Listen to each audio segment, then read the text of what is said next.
За сайн сайн байцгаана уу? байцгаана уу Өнөөдөр ах. бол Сайн. Нарийн Сайн нэмээд ээлжийн байцгаана уу? нэвтрүүлэг бэлэн боллоо. Манай энэ удаагийн нэвтрүүлэгт За. хоёр Монголын хоёр монгол хэлний багш оролцохоор болно. Энэ хөөрхөн бүс үг бол Шведийн Мант улсын Стокгольм хот дэх төгс бэлэг төвийн Монгол сургуулийн захирал Ядам сүрэнгийн Цол Баяр багш оролцож байна. Бас нэг өөр Монголын багш бол Дайчин гэдэг нэртэй. Тэгээ одоо өдгөө Япон улсад амьдран сууж байгаа ийм хүн оролцож байна. Хоёр монгол хэлний багш сайхан байна. Өнөөдөр бид нэр монгол хэлний талаар өнөөдөр Монголд одоо монгол хэлний асуудал ер нь ямархуу байдалтай байгаа талаар ярилцах зөв байх л да, тийм ээ. За энэ хоёр багшаас нэг асууя. Та нар ер нь хизээ багшийн мэргэжил эзэмшсэн байна. Хаана ажиллаж амьдарч байсан гэж асууя. Хамгийн түрүүнд Дайсингаас энэ талаар мэдээлэл авъя. За. Би ч одоо тэгээд өвөр Монголын ар орчин ушууны нутагтай. Тэгээд 1966 онд төрсэн байхгүй юу. Тэгээд 85 онд өвөр Монголын багшийн их сургуульд ороод 4 жил сорлог төгсөөд Шилийн гол аймгийн зүүн өжмчин ушуунд тэгээд 10 жил багшилж байсан юм аа. Тэрнээс ингээд Японд ирээд сурсан байхгүй. Ийм байдалтай байна. За. Цооло багшаас бас нэг асууя. Таны энэ төгс бэлэгт Монгол сургууль нь хичнээн хүүхдүүдтэй хичнээн одоо ямар одоо хичээл ордгийг ер нь одоо хичнээн хүүхдэд сурч дамжиж гарсны бас сонирхё. За сайн байцгаана уу? Их чухал сэдвээр ярих гэж байгаа энэ ээлжид нэвтрүүлэгтээ урьсанд маш их баярлалаа. Намайг Ядам сүрэнгийн Зол Баяр гэдэг Ар хангай аймгийн Тариац сумд төрсөн. Улсын багшийн их сургуулийн харьяа багшийн сургуулийг төгсөөд яг төгссөн сургуульдаа 3 жил багшлаад Шведэд 2006 онд орж ирээд 12 оноос өдгөө хүртэл 8 жил Хилийн чондод байгаа монгол хүүхдүүдтэй их хэл соёлоо нэлээд өргөн хүрээгээр заагаад явж байгаа. Нийтдээ одоо нэг 10-аад жил багшилсан багш хүн байна. Баярлалаа. Шведэд монгол хэлний сургууль байгаа юм байна. Монгол сургууль гэсэн үг үү? Хоёр сургууль байдгийн. Сургууль биш нөгөө төрийн бас байгууллага.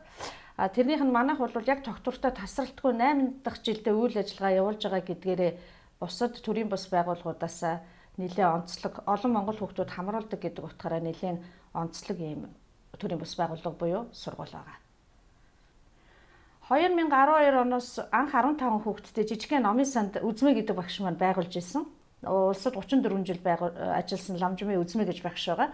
Тэр хүний монгол хүүхдүүд нөгөө хоорондоо ярьж чадахгүй байгаа эмзэглэл дээрээс үүссэн тэр хүн нэг сайхан сүүн сэтгэлийн зам нь одоо ингээд 10 төрлөөр нийтдээ төгс бэлэг төвич одоо дамжин өнгөрсөн 250 хүүхэд байгаа. Зарим одоо жишээлх юм бол Номын Зул гээд нэг хүүхэд байгуулагцаас нь эхлээд одоо хүртэл явж байгаа 8 дахь жилдээ явж байгаа нэг цөөн тооны хүүхдүүд бусад хүүхдүүд нь болохоор бүх төрлөөрөө ингээд дамжиж гарсан байдаг. Шатар, морин хуур, монгол хэл, монгол бичиг, монгол бүжиг гээд ингээд олон зүйлээр салаалаад явчихж байгаа болохоор заавал монгол хэлтэй биш ч гэсэн математикийн ангид, шатрын ангид, бүжгийн ангид ямар нэгэн салбараар нь заавал дамжиж гарсан байдаг. Ер нь бол 8 жилийн хугацаанд дах хүүхдүүдийг нь тоомлоод үзэх юм бол за 1000 орчим гэж үзмэгш ярьжсэн санагдчих шүү. Яг одоогийн хагас өдөр болгон ганцхан өдөр хичээлдэг. За тэр өдөр хичээлэхдээ монгол хэлний 3 анги, шатар, математикийн 2 анги, морин хуурын 1 анги гээд яг хагас өдөр 7 чиглэлээр явуулахад 80-аад хүүхэд ингэж сэлгэж идэг. Манай монгол хэлээс гарсан 20 хэдэн хүүхэд дараагийнхаа тооны ангид суугаад, шатрынхаа ангид суугаад, монгол хэлнийхээ морин хуурынхаа ангид суух жишээтэй. Хамгийн багадаа л ерөөсөө 60-аад хүүхэд эргэлдэж идэг гэж ойлгож байна. насаараа авдаг байхгүй юу? 4 жилээс манайх нөгөө сургуулийн өмнөх нас гэдэг тэнгэрийн нас бол хамгийн чухал юм байна. Энэ тэнгэрийн насыг өнгөрөөчих юм бол бид нар одоо хүсэж тэмүүлээд байгаа Монгол гэдэг зүйлөө хүүхдүүдэд өгөхөд нэлээд дутмаг байдгийн байна гэдгийг энэ олон жилийн туршилтаас мэдчихэд өнгөрсөн жил бид нар нөгөө цэцэрлэгийн өмнөх анги нээсэн. Тэрэн дээр эцэг эхчүүд маш их талархалтай байгаа. Одоо тэр 4-5 настай цэцэрлэгийн анги дээр нийтдээ нэг 20 хүүхэд байгаа. 2 хувааж ордгийг. Ямар ч байсан өөрсдийнхөө чин зүрх дээр тулгуурлаж ашигын төлөө бус одоо цалин мөнгөч гэдгүү тийм зүйл бидэрт юу н байдаггүй. Нэг ч гэсэн ороод ирсэн босгой манд аваад ороод ирж байгаа бид нарыг сонгоод ороод ирж байгаа хүнд бол бүхэл талаар нь Монгол гэдгийг нэг гайхамшигтай 6 үгийн бүр мөн чанарыг нь мэдүүлэхийн төлөө одоо тэгэл манай хамт олон бүгдөө зүтгэж явна шүү ер нь бол. За энэ сонирхолтой асуудал байна л да. Ер нь гадаадд байгаа монголчуудад энэ өөрснийхөө хэл соёлоо одоо өвлүүлж өгөх одоо энэ асуудал бол их чухал асуудал да. Энэ дайчингаас асуухад Японд бас их олон тооны монголчууд амьдардаг гэж би сонссон л да. Өвөр монголчууд ч вэ, бас энэ ар монголчууд ч вэ. Энэ одоо энэ дэр нь монгол хэлний асуудал ер нь ямар шүү байна? Бид нэр өв соёлоо өвлүүлэх тал дээр ер нь ямар шүү байна? Японд бол харин тийм өвөр монголчууд одоо тэгээд Монголын иргэд бас баг бас байна. Ялангуяа өвөр монголчууд бол бүр Монголоос ч олон байгаад 10,000 гэж хэлдэг. Манайс бол төм гэж ярьдаг шүү дээ. Нэг том орчин монголчууд бол байгаа. Тэгээд одоо Токио, Осака гэх мэтийн газар бас хүүхдийн монгол хэлний анги гэдэг эрхэлдэг тогтмол бас огч чагаад ийм байдал байгаа. Токиод ч гэсэн тийм, Осакад энэ хоёрын хотод бол ийм анги эрхлэх бас одоо хал унсгалтай хөөсийн уламжлалан хүүхдүүдтэй, өрөөгчдтэй, жаах хүүхдүүдтэй мэдүүлж уламжлал хийсэн ийм сайхан сэтгэлтэй жалуучууд, багш нарууд гаралтай усуд тэгээд сургаж байгаа ийм байдал байгаа. Энэ нарсаа энэ өвөр Монголд одоо сүүлийн үед бас нэг юм сонсогдоод байх юм аа. Энэ дээр хятадын засгийн газраас энэ монгол хэлийг зүгээр дайвар маягтай оруулдаг. Одоо яг үндсэн уул нь бол монгол сургуулиуд одоо хошоо тосхон бүхэнд одоо уул нь монгол сургуулиуд дээр байсан тэрийг татан буулгаад сум хошоо руу татаад баг сургуульд эднэр монгол хэлийг хятад хэлээр орлуулж байгаа гэсэн нэг тийм сураг сонсогдоод байх. Энэ одоо үнэ юм болов? Тийм 2020 оны 2 сард өвөр Монголын боловсролын тэнхимээс одоо монгол хэлний одоо эрчим одоо өвөр Монголын хүүхдүүдэд зааж байгаа одоо монгол хичээлүүдийн ер нь өөрчлөхөөр эдгээр шийдсэн шигээрээ. Тий, уг нь яг нөгөө өвөр монголчийн өөртөө засаг орны статустай яг ёсон нэрэн дээр бол яг ёсондоо бол өвөр монгол хүүхдүүд одоо монгол хэл сурахаар зогсохгүй. Одоо өвөр Монголын нутаг дэвсгэр дээр амьдарч байгаа ямар ч үндэстэн ер нь сурах ёстой тийм одоо байх ёстой юм байт юм билээ. Энэ талаар бол 60-аад он одоо Улаанхүү өвөр Монголын даргалж байхдаа тийм ээ яг ийм бодлого явуулах гэж их л байсан. Харамсалтай нэг их ажил хэрэг болж чадсангүй. Тийм. Яг одоо хос хэл гэдэг ийм сүүлийн үед яригдж байна л да. Уг нь энэ нэвтрүүлэг энэ хос хэлийн хөтөлбөр бол одоо өвөр Монгол явагдаад нэлээд хэдэн жилийн нүүр үзэж байгаа. Ер нь хос хэлтэй катер боловсруу чинь бэлтгэх гэсэн тийм төрлийн бодлогын хатад энэ хязгаарнаас явуулаад ирсэн. Ялангуяа одоо 97 он баха тий одоо нөгөө төвдөд хүүхд нүрийн төвдөд бол ер нь тэгээд бүх хичээлийг тийм ээ одоо хятад хэлээр ордог болсон байна. Харин зөвхөн төв төлөй одоо төв төр ордог. Одоо нэг ясандаа нөгөө одоо хүүхд нүрийн төвдүүд бол ер нь тэгээд одоо өөртөө засаг жөө аймаг гэдгийн статус нь ямдарч байгаа боловч ерөнхийдөө бол одоо төвд хэлийг бол гадаад хэл маягаар тийм одоо зааж эхэлж байгаа. Өнөөдөр одоо нөгөө Тунгарын хотод яригч байгаа энэ одоо ийм бол ерөөсөө нь бас одоо Тунгарын хотын монголчуудын одоо хүүхдүүдийг тийм ээ одоо бүх хичээлийг хятадаар заах гэж оролдож байгаа. Түүнээс зөвхөн монгол хэлийг монголоор заах. Одоо өшөө хим, физик, математик, юу гэдэг бүгдийг хятадаар заахаар одоо санаахж байгаа. За дайчингаас асуухад багш та чинь зүү зүм чинь 10 жил багшиж ясан шүү дээ. За чиний тэр багшиж байгаа үе чинь одоо тухайн үеийн одоо сургууль чинь ямар байдалтай байсан, монгол хэл одоо ямар одоо яаж заадаг байсан, хүүхдүүдийн одоо бусад хичээл нь одоо хэр яаж ордог байсан, энэ талаар манай үзэгчид ярьж өгөхгүй юу?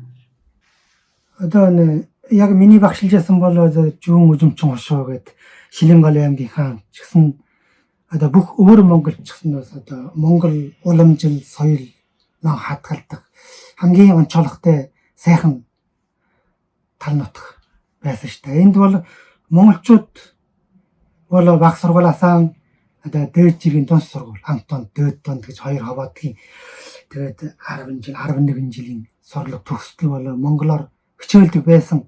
Гэхдээ намайг багшилж ясан би ч одоо 89 оноос 2000 он батал багшилж ясан шүү дээ. Өжимчөнд бол тэр үеч гэсэн одоо өжимчин монгол хүүхдийн энэ хятад сургуулийн энэ хэрчлийг аваад өчгөд их сонирхолтой. Өжимчин бол одоо чул малжих орно шүү дээ. Өөр Монголд. Тэгж ятлаа одоо монгол хүүхдүүд хятадын одоо хятад баг сургууль гэж байдаг тэнд нэг хошоон дээр. Тэнд бол одоо 1000 шахам хүүхдтэй. Тэн дотор 140 бүр монгол хүүхд байгаа гэсэн ийм баримт, тоо баримт байсан. Багшилж ясан үед бол хятад сургуульд эн чинь бол 400 хүүхдүүд бол хятад сурж яана гэсэн үг шүү. Тэр үед. Гэхдээ өнөөдөр монгол сургуулиас байсан зэрэгчээд. Одоо бол одоо байдал бүр өөртөөд энэ монгол сургуулийн чинь уулнаа одоо тэгээд нийлүүлэх гэж байна, нийлүүлсэн байна. Тэрнийхэн дараа монгол биш хятадаар хичээлдэг болох гэж байна. Одоо асуудал болж их нь яг энэ үгээр байхгүй. За зооло багшаас нэг асуух юм байна л да. За яг их хэл гэж яг юу юм бэ?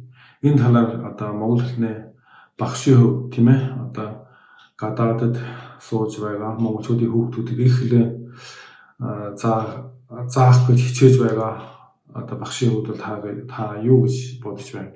Энэ талаар өөрийн санаа оноогоо хэлээч. За нар сайхан саяны сонссон мэдээвэл нэлээд гонигтай мэдээ байна. Ямар ч ард түмнийг ерөөсөө бүх зүйлээс нь таслах ганц үндэс бол үндсэн хэлгүй болгох тул тэр хүн хинч биш болно. Тэгэхээр миний хувьд буюу одоо ээж хүний хувьд, их хүний хувьд, иргэн хүний хувьд, багш хүний хувьд юу гэж боддог вэ гэхээр хүн байх, би хинбэ гэдгээ мэдэх national identity гэж одоо дэлхийд даяар яриад байна шүү дээ. Тэрий чинь одоо бүх байгууллагад ороход чи хинбэ л гэж асууж байгаа байхгүй. Тэгэхээр би бол юу гэж хэлэх вэ бид нар би монголоо л гэж хэлнэ шүү дээ. Тэгэхээр тэр монголчин юу юм бэ гэдээ асуухтал хүүхэд за одоо гүн гүнзгий мөн чанарыг нь бойл гэхэд миний ээж аав монгол би монгол түүхээ мэднэ гэд энэ нэг цөөхөн өгүүлбэрийг хилүүлждэг болохын тулд л би тэгэд бүр ингээл гүрөөнийхөө судсыг одоо гүрийтэл хоолоо амаа хаттал ярьж байгаа байхгүй юу. Тэгэд гадаадд өсөж байгаа хүүхдүүдийн тухайд нэг хэцүү бэрхшээлтэй зүйл нь орчин бүрдэггүй байхад тэрийг ойлгуулна гэдэг чинь бол асар хэцүү. Тийм болохоор одоо хичээлийн тэр нэг цөөхөн олдож байгаа нэг цаг тэр нэг жижигхэн танхим дотор чинь орчныг нь бүрдүүлэхийн тулд одоо баг гэрээ нүүлгээд очдог шүү дээ. Бидний хувьд бол төрийнхөө далбааг өөлөгч чинь тэгэл ерөөсө монгол гэж хэлэгдэх шагаа, дөрвөн бэрх, эски, таавчг одоо тэр хүүхэд монгол гэж хэлэх оюун ухаанд нэг оч үсрэхийн тулд монгол дээлээ одоо хүүхдүүдийнхээ монгол дээлийг монгол гутлтайгаа малгайтай наваачаа тавьчин. Ингээл яагаад монгол гутлны хушуур ингээд ээтэн байдг ингээд ярихаар байгаль руугаа яваад орчин. Тэгэхээр нэг ганц цагийн хичээл заах гэж бид нар бол бүр маш их хүч хөдөлмөр зарцуулдаг. Тэгээд орчин байхгүй байна гэдэг бол маш хэцүү юм а гэдгийг энэ 8 жилийн туршид олж мэдсэн. За нар сайхын асуултанд хариулахад бол Ерөөсөө их хэл гэдэг бол хамгийн чухал. Яагаад тэгэхээр ээжийнхээ хэвлэлд бүрэлдэж байхдаа хамгийн түрүүнд хүүгээрээ дамжуулж мэддэг сүүн хэл буюу их хэл чинь хүний нөгөө суур хэлнэ. Суур хэлээ хүн маш сайн мэдснээрээ одоо даяаршил гэдэг нэрийн дор дэлхийд даяар 7 тэрбум ингэж базах гад давшлаад байна шүү дээ. Энэ нэг хідэн толгой улс төрийг барьж байгаа хүмүүс чинь. Тэгэхээр өвөр төрх буюу өөрийн төрхөө юугаар хамгаалж үлдэх юм бэ гэхээр ерөөсөө л үндсэн их хэл. Их хэлээсээ салаа мөчрлөөд нөгөө бидний яриад байгаа нарийн ширхэггүүд буюу мөчрүүд маань гарч ирнэ. Тэгэхээр их хэлний ач холбогдлыг бол одоо бид нар бүгдөө зүрх сэтгэлээрээ мэдэрсэн хүмүүсийн хувьд бол хэлэхэд ерөөсөө их хэлийг нь яагаад ч мартуулж болохгүй. Хоёрт хамгийн анхны багш гэдэг бол ээж байдаг. Гэр бүл байдаг. Ямар ч нийгэмд 1600 онд ч тэр 1300 онд ч тэр 1200 онд ч манай эртний өмнөх онд ч нийгэм гэдэг бол ерөөсөө л хүний эсрэг байдаг. Нэг талдаа тэр эсэргүүцлээс тэр олон нийгмийн урсгалаас хамгаалахын тулд хүчрэхүүд гэр бүлүүд гарч ирдэг. Тэр хүчрэхэг гэр бүлүүдийг хэн бүтээдэг вэ гэхээр ээж л бүтээнэ. Яагаад тэгэхээр ээжийн хэвлэлдээ олж авсан эхнийхээ хэлийг хүүхэд хизээч мартдаггүй.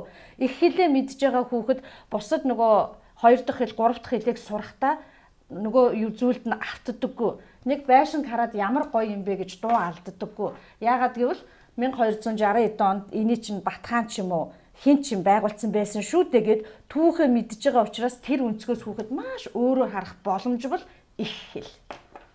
Тэгэхээр их хэлний гайхамшиг бөгөөд ололтыг бол та бид нар тодорхой хэмжээгээр мэднэ. Гэхдээ хэлийн чандад бөгөөд Монголд ч гэсэн эдгээр зүйл алдагдаад байгаа учраас үнэхээр сэтгэл зовж явдаг. Тэгэхээр сэтгэл зовж яваагаа бид нар ингээд ойлгохын тулд эдгээр номнуудыг унших хэрэгтэй. Одоо нөгөө еврейчүүд ч нэг юм ном дамжуулаад явдаг гэдэг шиг бидний монголчуудын тухайтад ярих юм бол дамжиж ирсэн ном судрыг нь үеийн үед асар ихээр устгаж ирсэн учраас дамжигдаж бидэрт ирээгүй. Чэжнийхээ хавд мэддэг байсан эрдэмтдийг нь толгой дараалаад оноор устгахчихсан. Гэхдээ л бид нар тэр их юм мэддэг гайхалтай хүмүүсийн үрс учраас энэ цаг үед эдгээр нь сэргэж байгаа нь бас их гайхамшиг. Би та хэдэ энийг уншсан ч байж болно, уншаагүй ч байж магадгүй гэж бодоод эдгээрийг ингээд байдаг бол аваарай, мэддэг хүмүүстэй нь холбож өгч болно шүү.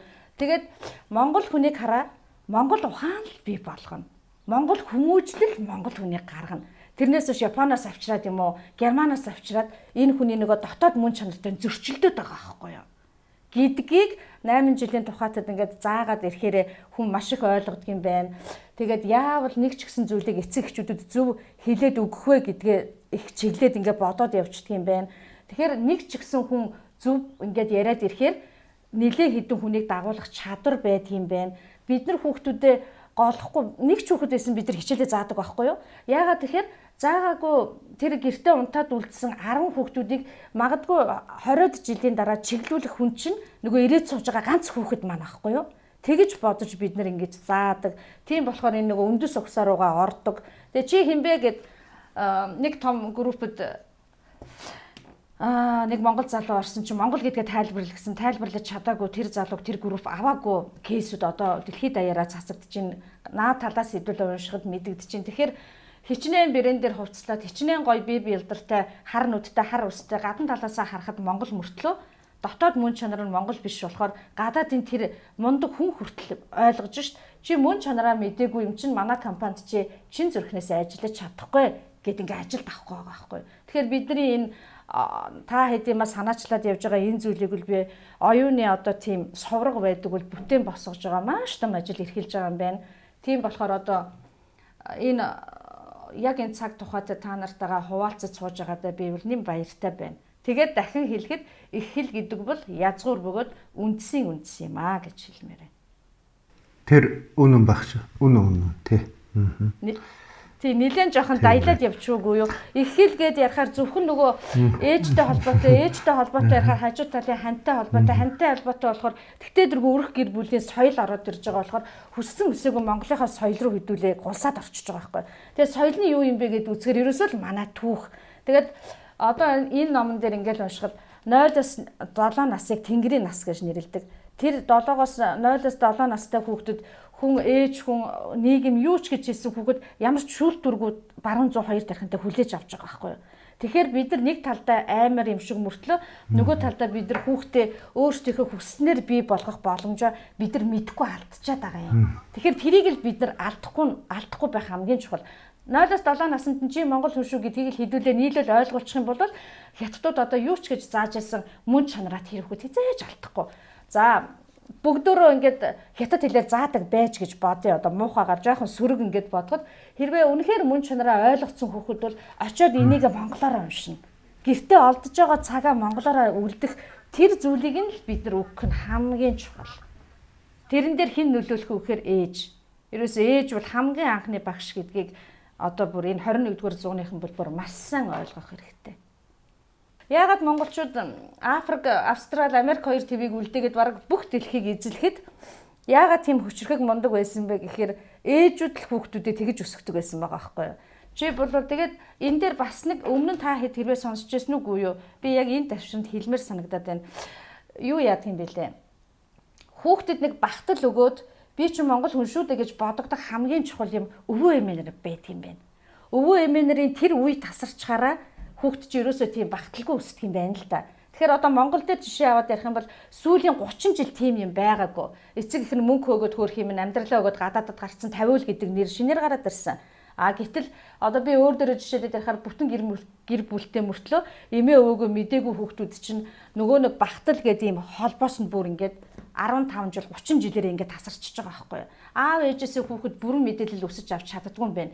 Яагаад гэвэл ээж аавтайгаа зэрэг өсөхдөө бид нар амьдралаа мэдхгүй ингээд хаалга нэгээл сонгон хасилж байгаа юм шиг юм мэдээл яваад байхдаа хүүхдэд хэлж өгөхгүй ингээд хаяад л яваад байдаг юм байна. Гэтэл өвөө эмээгийн үүрэг бол өвөөгөө хараад тэр хүүхэд өвөөгийнхээ ажил дээр очиод 5 настайгаас 3 настайгаас нь эхлээд өвөө нар нь хүүхдүүдэд чирж явдаг байсан байгаа байхгүй юу. За тэр уул чинь тэр шүү дээ. Тэрийг тэр гэж нэрлэдгийн, энэ чинь ин гэж нэрлэдгийн, аав чинь болохоор энэ шүү дээ гэд.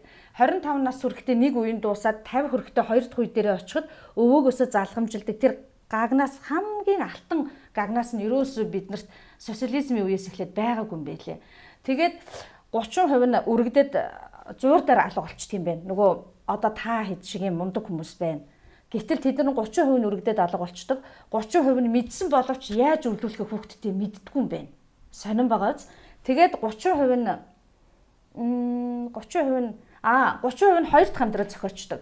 Эхнэрээс салаад хоёр дахь амьдрал зохиохдоо нөгөө үрсэн нээлэх учраас түүнийгээ холбож өгч чаддгүй. Дараагийн шатанд суусан залуу эхнэр нь тэр хүний мөн чанарыг нь дутуу ойлгож байгаа учраас нөгөө гагнаасыг нь үргэлжлүүлж чаддгүй юм байна. Ингээд 90 болчихж байгаас үлдсэн 10% буюу одоо нийгмийг тэргүүлж байгаа тэр хүүхдийг зохицлооход бүрдүүлж байгаа гэр бүл чинь 10% л зүтгэдэг байгаа байхгүй юу. Тэгэхээр тэр 10%-ыг бий болгохын тулд монголчууд бол гайхалтайгаар холбож өгдөг байсан гэдгийг эдгээр судруудаас болоод олон хүний ярианаас сонсон гэдгээ та бүхэнд дамжуулъя гэж бодож байна. За дайчингаас нэг юм асууя. Яагаад энэ хятадын засгийн газар одоо хос хэл хөтөлбөрийг тийм ээ одоо монгол хэлээс бусад хэлийг бүгдийг хятадаар заах хэний ерөөсөө Төнгөрийн хотоос эхэлж байгаа бол эдгээр та энэ талаар юу гэж бодож байгаа бол? Энэ талаар ч гэсэн одоо би өөрсдийнхөө бодож байгаа зүйлээ ярил. Энэ тонглоо гэж одоо уул нь бол жирэмийн чугалгаан. Ингээд монголчууд хамгийн их хүн амгалтай. Одоо ч гэсэн жуунтан илүү байхаа. Энэ одоо бол нэрийн халаад тонглоо гэж хэлдэг болсон байна шүү дээ. Уул нь бол жирэмийн чугалгааны хортончууд олон голтой монголчууд. Тэгээ нутаг бүлчээр сайхан дулаан чиглэг газар хүн ам өсөлт сайн. Тэгэхээр хүн олтой монголчууд ч гэсэн их олон.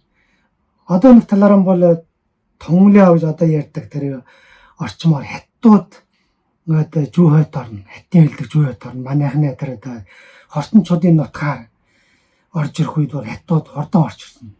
Тэрнтэй ингээд эсэргүүцэлтөд яндардаг монголчууд энэ соёлын талаар ч гэсэн энэ бусад талаар ч гэсэн маш хурц сэргэг энэ монголчуудын ханданд. Тэгэхээр өвөр Монголын одоо энэ 1910-аад оноос 20-аад оноос ингээд монголчуудын өөртөө засах юм уу тусгаар тогтно хөдөлгөөнд бол зүүн орны монголчууд бол их идэвхтэй орсон байгаа нь гол шалтгаан тань дээр юм байхгүй юу харчин орчин гэж ярьдаг шүү дээ. Одоо ч гэсэн өвөр Монголын өөртөө засах орны энэ соёл одоо боловсролын хэмжээ өндөр түвшинд байгаа нь бол одоо тонглоод юм орчин монголчууд шүү дээ. Тэгэхээр одоо энэ монголчууд нэг дээрээ хүн олон боловсролын хэмжээ төвшин өндөр энэ газраас нь монголчуудын ингээд хятад ороо шилжүүл гадлыг сайн хийчих юм бол одоо монголчуудын үлдэх тус хүн ам чөөнтэй шүү дээ. Одоо хятад бол одоо өвөр Монголын үгээр бол одоо 650 орчим 80 орчим 680 түмэн монголчууд байна гэдэг шүү дээ. Гэхдээ олонхын бол одоо жирэмийн жугалгаа хэлдэг тонглоо. Одоо нэг жуудын жугалгаа манай одоо бол олон хад миний төрсөн дутх. Энд ч бол одоо нэг хянган өнд хавийн одоо монголчууд бол жууны 50-аас дээш хүн амын бол ижилдэг байхгүй юу. Тэгэхээр энэ хавийн одоо хятад бол яаж хийсэн ч гэсэн одоо хятад болох ажлыг бол одоо шаламт чих. Жишээлбэл соёлын явцгааны одоо монголчууд монгол хэлийг бүгдийг байхгүй болгоод бүгдийг хятад сургууль болгосон байхгүй нэг үе 10 жил явах чана. Энэ ч гэсэн одоо тонглоо орчмын монголчуудын бол өөр хятад сургуульд орсон байна. Соёлын явцгаал дууссаны дараа нэг бүлэг монгол сургуулийг бол сэргсэн. Тэгээд 2000 он болгоё дахиад энэ монгол сургуулийн багаар ингээд хасаад ирсэн байхгүй юу. Нийлүүлэн хасна байхгүй болгоно. Одоо байхгүй болгосноос одоо монгол хөлийн ч гэсэн байхгүй болгоно гэдээ оролцож байгаа юм байхгүй юу. Гол шалтгаан нь бол энэ дэр байна байхаа. Би бол бодож байна. Харамсалтай тий. Тэгэхээр хятадууд ямар сайн судалгаатай байна тий. Маш сайн судалгаатай хийж штэ. Судалгаатай, бодлоготой, ээлж дараатай.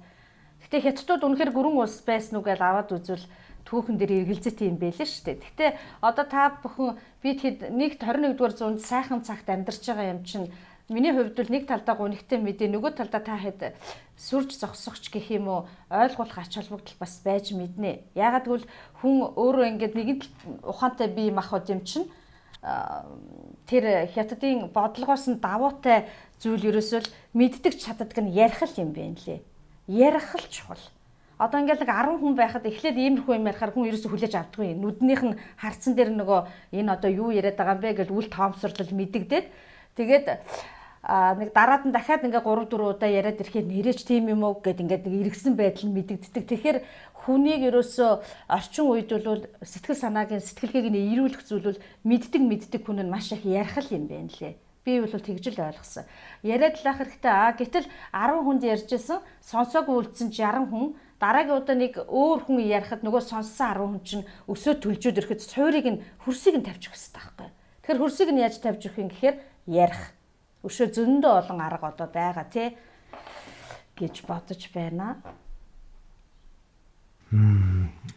Одоо энэ сургуулийг одоо дээрээс Монгол сургуулиудыг албан ёсоор одоо мэдээж энэ дээрээс хүчтэй төрийн бодлого явагдаад эхэлвэл энэ бас нэлийн хэцүүлтэй тийм ээ. Энийг чинь сүр зогсоод бас асуудалтай энэ. Тэгээ хятадчиг юм коммунист дэглэмтэй оронд бол юм чи одоо хүчээр хийнэ айхтарлын болно л да. Тэгэхээр одоо монголчууд бас аливаа юмд чинь нэг арга бас нэг юм заавал байдаг л та нэг гарц нэг заавал олддог. Тэр одоо яаж хийвэл зүгээр юм энэ онлайн хэлбэрийг ашигладаг юм уу одоо олон уул нь монголчууд нэгдсэн бодлоготой байсан бол байвал одоо янз бүрийн кино одоо тийм ээ онлайн хэлбэрийн зүйлсүүдийг сайхан монгол хэлээр явуулаад албан ёсны сургалт эднэр бас албан ёсны бус одоо тийм албан бус одоо сургалт эднэр явуулдаг тийм нэг систем бий болгол уулын зүгээр л юм да тийм ээ. Яг үнэ. Нөгөө түүхэнд хэрвээ гэж байдгүй гэдэг шиг одоогийн тохиолдолд хүсэх аваас яг зүрх сэтгэлтэй хүн хаасайгүй байгаа байхгүй юу? Гол нь түүнийг яг нөгөө зорилгоо чигч тодорхойлол зорилтуудаа бид нар ингээл баган шиг ингээл биш уян шиг ингээл холбоол нэг тоононд ор ингэж л чадах юм бол бид нар наадах чи үнэхээр боломжтой. Яагаад гэвэл бид нар техникийн 90 100-д амьдарч байгаа байхгүй юу? Тэгэхээр бол миний хувьд би тэгж боддгийг. Би өөрөө 2 хүүтэй. Тэгээд ингээд хүүдүүд гэдэг чинь бол эх орныг аваад яв гээл өргөн цар хүрээлээрээ бодвол гайхамшигтай хүмүүс шүү дээ. Тэгэхээр яг би өөрөө бол 2 хүүхдээ өөрийнхөө санснаар би бүтээж чадахгүй байгаа л да. Тэрийг бол би одоо нэг үйлнэ. Энд өсөж байгаа нөгөө ягаад хэнийгт орчин байхгүй гэж түрүү ярьсан. Хоёрт амьдралынхаа бараг 90% нь шивээ сургууль дээрээ ингээд өнгөрөөчхөр бүр ингээд надад нэг олдож байгаа ширээ ториод сууж байгаа 30-40 минутанд л надад ярих боломж гарч байгаа байхгүй. Тэгээ ярихтаа би 2 хүүгийнхаа нөгөө зан аашин дээр нь тулгуурлаад хин дээр юу гэж хэлэхээ мэднэ гэдэг ингээ хөгийг нь олдсон учраас тэр нэг олдож байгаа 40 минутаар ашиглах юмсан гэж боддог. Тэгэхээр биднэрт бол хэлэхэд асар их боломж байгаа. Гэхдээ хэрвээ эхлэх чухал байдаг. Ямар ч зүйлийг эхлэх хамгийн чухал. Эхэлсэн байхад таны хэлж байгаагаар гарц гаргалгаа асуудал байгаа цагт асуулт байгаа цагт гаргалгаа заавал байна. Тэгэхээр эхлэх чухал шүү. Хэрвээ миний биеэс шалтгааллах зүйл байх юм бол одоо нэгэн чигчд одоо явхад бэлэн гэдгээ энд ашрамт хэлье гэж бодож байна.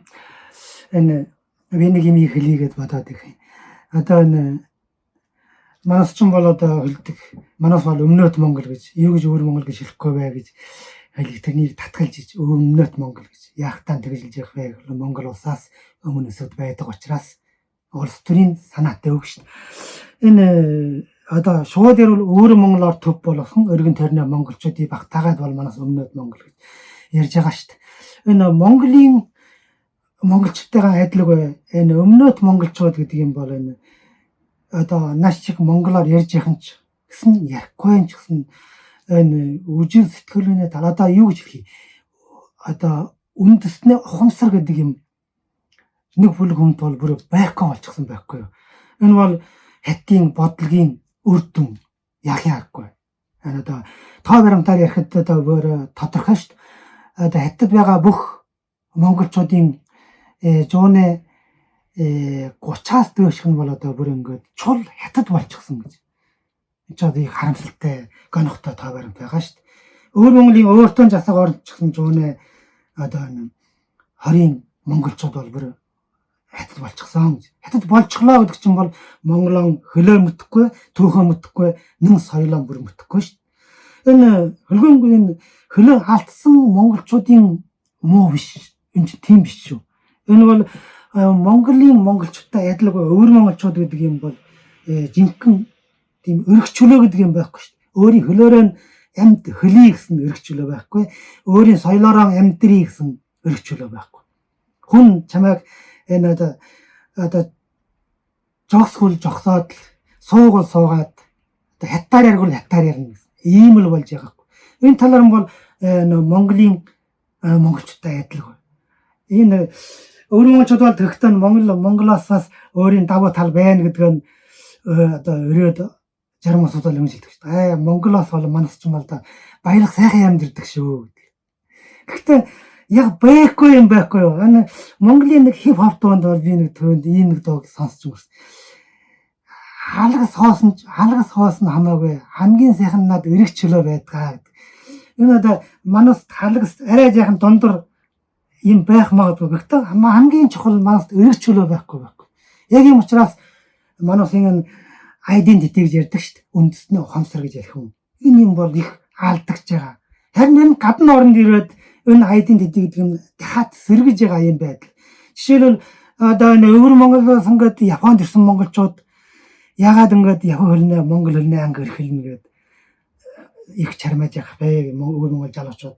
Энд чинь хүнээ нутагт ирээд үй чи ямар хүн бай гэж хэлэх үед юу гэж хэлэх мэдэхгүй. Би чи хятаа гэж ярих үед яраад ирэх үед чи хятад биш шүү дээ. Монгол байгаа шүү дээ. Үнэн би монгол шүү дээ. Гэтэл паспортын үжил чи хятад шүү дээ. Энд чи их ярьшигтай тайлбарлахад гэж юу энэ ухамсар дотор ч гэсэн өөрийгөө зарим өөр монголчууд ч гэсэн ярьдаг шүү дээ. Би чи хаттын иргэн. Одоо өөр монгол хүн бол хаттын иргэн гэж ярихгүй ш. Би бол дунд цосын хүн гэж их хомгтой ярьдаг. Өндөн бол хятад гэсэн үг шүү дээ. Монголчууд бол хятад бүгд нэрэндээ хятадаар дуус гэж ярьдаг шүү дээ. Өөр монголчууд бол бүгд нэрэндээ дунддаар дуус гэж ярьдаг. Ингээд өөрийн тэр нэг өргөчлөөгөө байдаг тэр өөрийнхөө багчхан тэр нэг юугаар дарж штт. Би чинь дунд усын хүн хят гэж хэлгээсэн жаахан жаалсгаад. Ийм хөөрхөлтэй байдалд байгаа шүү өөр монголчууд бол. Өргөчлөөгөө байна гэдэг бол өөрөө том асуудал да. Тийм ээ улс төрийн өргөчлөө үндэсний тусгаар давхт нь бол бие даасан байдал хараа тус байдал тийм ээ. Тэгээ эн чинь аргагүйс нэг талдаа бол хүчин мөхсдөж байна л да. Аргагүй л одоо хүчин давтаад л тий. Нөгөө өөрийн хүслээр биш тийм ээ бусдын одоо хүчээр тулгсан зүйлд мөхсдөж байгаа харагдаж байна л да. Тий. Тэр нэг сэтгэлийн мухарт байгаа жижигхэн дүлийг одоо би дундад улсын иргэн гэ та хэлэхээр би нэг хятад улсын иргэн гэж хэлснээс өөр байдаг гэж штэ. Наад нэг сэтгэлийн дүл тий дүлэн дээр чинь л улан бадраахын тулд Монгол гэдэг түүхээ их хилээл бид нар бүр ингэж яг тэр дүлийг л бадраах нь хамгийн чухал байхгүй. Одоо бидний хүүхдүүдэд яагаад тэр сэтгэлийн дүл байдгийн бэ гэдгийг одоо мэдсэн гэхээр 2 жилийн өмнө 25 хүүхэд аваад Нариогийн хилтэй ойрхон нөгөө 10 хоногийн сургалтанд монголоор бол зуны сургалтанд явсан байхгүй нэг 3 4 5 6 багш. Тэгээд 10 хоног пижгэнж жагаад яг явах болсон чинь тэнд байсан Содо гэдэг Монгол улсын соёлын тэргүүний ажилтны эгч маань нөгөө Ариун Баатрын Монголын тал нутаг ямар уудам юм бэ гэдээ дууг дуулсан чинь энэ тэнд байсан 25 хүүхэд ихэнх нь ерөөсөө зарим нь Монгол явж үзээгүй дандаа шивэд гадаадд төрсэн хүүхдүүд байсан байхгүй юу. Тэгсэн чинь ингээд Содо огшиг тэрч аваад бүх огш нараа тэрч аваад бүр ингээд цорхорт л уйлж исэн штэ. Тэгээд л боддоо. Тэгэхээр тэр хүүхдүүдэд Монгол гэдэг зүйл байсан. Байх ч болох юм бэлээ. Яг энэ нөгөө хөх толб нөгөө шингээ цусанд ороод уустагтай адилхан ямар нэгэн зүйл яриад national identity гэдгийг бид нар ойлгуулж чадах аваас тэр хүүхдүүдэд бүх монгол хүнд байгаа тэр зүйл бадамлах юм байна лээ. Тэгэхээр бидний тал талаас дэлхийд даяар тархацсан монголчуудыг хийж чадах юм гэхээр бид нар тал талаас нь ярих л ёстой. Та бол одоо дайчин бол багш хүн биш. Тэгэхээр өөртөө тэр Японд байгаа бүх хүрээндээ яриад байх л хамгийн чухал. Тэгээ хүүхдүүдэд болж игэл би бол одоо 2 хүүхдээ 7 8 9 хүртэл нь 2 бөөрөндөө чирээд л бүх юмд авч явдаг байсан. Чадал нь байгаад боломж нь байдаг бол ингээл чирээл дагуулаад яваад байх хэвээр. Тэгээд очиод нөгөө тэр олон хүнээс чинь сонсоод мэдрээд ингээд нөгөө 5 м хүүгээрээ зэрэг харцсан хүүхдэд баруун зүүн тархинд нөгөөдөг чинь ингээд суугаал яваад байт юм бэлээ. Тэгээд нэг л өдөр яадаг юм ханддаг юм уу тэгшэрдэг юм уу нөгөө Монгол гэдэг зүйл чинь тесэрч гарч ирэхэд бид нар ингээд нөгөө хөрсийг ингээд баг багаар тавьж өгдөг юм байна лээ гэдгээ ерөн сүүлийн үед ойлгоод байгаа. Тийм болохоор одоо бидэрт байгаа ганц гайхамшиг чи олж мэдснээр яр гэдэг ийм нэг сайхан ам ганц цаа ядсан нөгөөдүүд нь 2 байхт ч одоо хэдүүлээ чадах тэр мэддэг юм а ярих нь бол нэлээд их чухал юм байна л шүү. Тэ. Их хүн өөр хөвгтдээ соёл өөрийнхөө уламжлалыг бас багаас нь өвлүүлж өгдөг. Тэр их ер нь үнэлтэй тэр их чухал байд. Эцэг хүний хувьд тэ. Эцэг хүний хувьд эрчүүдийн хувьд бол улс үндэстний хамгаалах харин даргаллын эсрэг тэмцэх одоо үр хөвгөд үр удмаа үлдээх одоо энэ гол нөхцөлийг бол эрчүүд эцэг нар нь цусаараа тэмцлэр өөрийнхөө амийг өргөж байгаа ч гэсэн энийг тогтоож өгөх нь их чухал асуудал байх л та тийм ээ одоо тэгээ ер нь бол олон улсын харилцаа хоёр үндэстний хоорондын юу гэдэг бол өөрөөр хэлэх юм бол эрчүүдийн хоорондын одоо зодоон тэмцэл шүү дээ одоо тийм ээ энэ дээр хаана аль үндэстний эрчүүд зоригтой хүчтэй байна тууштай байна нэгдмэл байна тэр үндэстэн бол нөгөө үндэстнийхээ эрчүүдийг дардаг юм номтой тэгэхээр бас аав нарын үүрэг эрчүүдийн үүрэг бас чухал байна. Ер нь бол хаа газар ховын одсон үзэл их дэлгэрээд хүмүүс өөрийнхөө эрх ашигыг тэргүүн тавиад үндэсний эрх ашиг өөрийнхөө үндсэн одоо соёл уламжлалаа үл ойшож эхэлвэл эрчүүд нь тийм уналтанд орж эхэлвэл ер нь бол тэр үндэстэй ер нь ялагддаг юм шиг байгаа юм л да. Ер нь олон цөөнөөсөө болдог тэр тийм ээ. Аль үндэстэн эрчүүд нь алсын бодолтой байна, эрчүүд нь хүчтэй байна. Тэр үндэстэн ер нь сэргэж байдаг л намтай юм байна. Ер нь монголчуудад одоо энэ манай ар монголч адилхан одоо хаа сайг бол одоо ямар одоо тийм үзэл газар авчаад байна вэ гэх юм бол сүүлийн за бид нарыг хөөхд байх чинь бол багаас нь орос сургууль оруулах санаатай хүмүүс их байсан тийм ээ. Орсын боловсрол бол манайхаас илүү. Ер нь багаас нь л одоо унган орос хэлтэй болох нь зөв. Одоо ингэдэг. За энэний дараа 90-ад оноос хойш бол англи хэл тийм ээ оролцсон шүү дээ. Энэ багаас нь л одоо энэ англи хэлтэй сургууль харин ялах хүүхдүүд чинь 6-7 настай хүүхдүүд чинь л англи сургуульд англи хэлтэй сургуульд л одоо өндөр төлбөртэй оруулцдаг одоо. Өвөр монголчуудын хувьд бол бас яг тийм сэтгэлгээ юм байгаад ах шиг байгаа юм. Эцэг их нь юу гэж ойлгодог вэ гэхлээр монгол хэл сурлаа гэд ирээдүй байхгүй тийм ээ. Тэгэхээр хүүхдүүдээ багаас нь одоо унган хятад хэл сургаад за ингэх юм бол яванда одоо сайхан ажил олж хийн амьдралаа одоо авч явж чадна. Монгол хэлнээс илүү одоо хятад хэл одоо заахан чухал юм гэдэг ийм бодол санаа ер нь бас их газар авах шиг байгаа юм.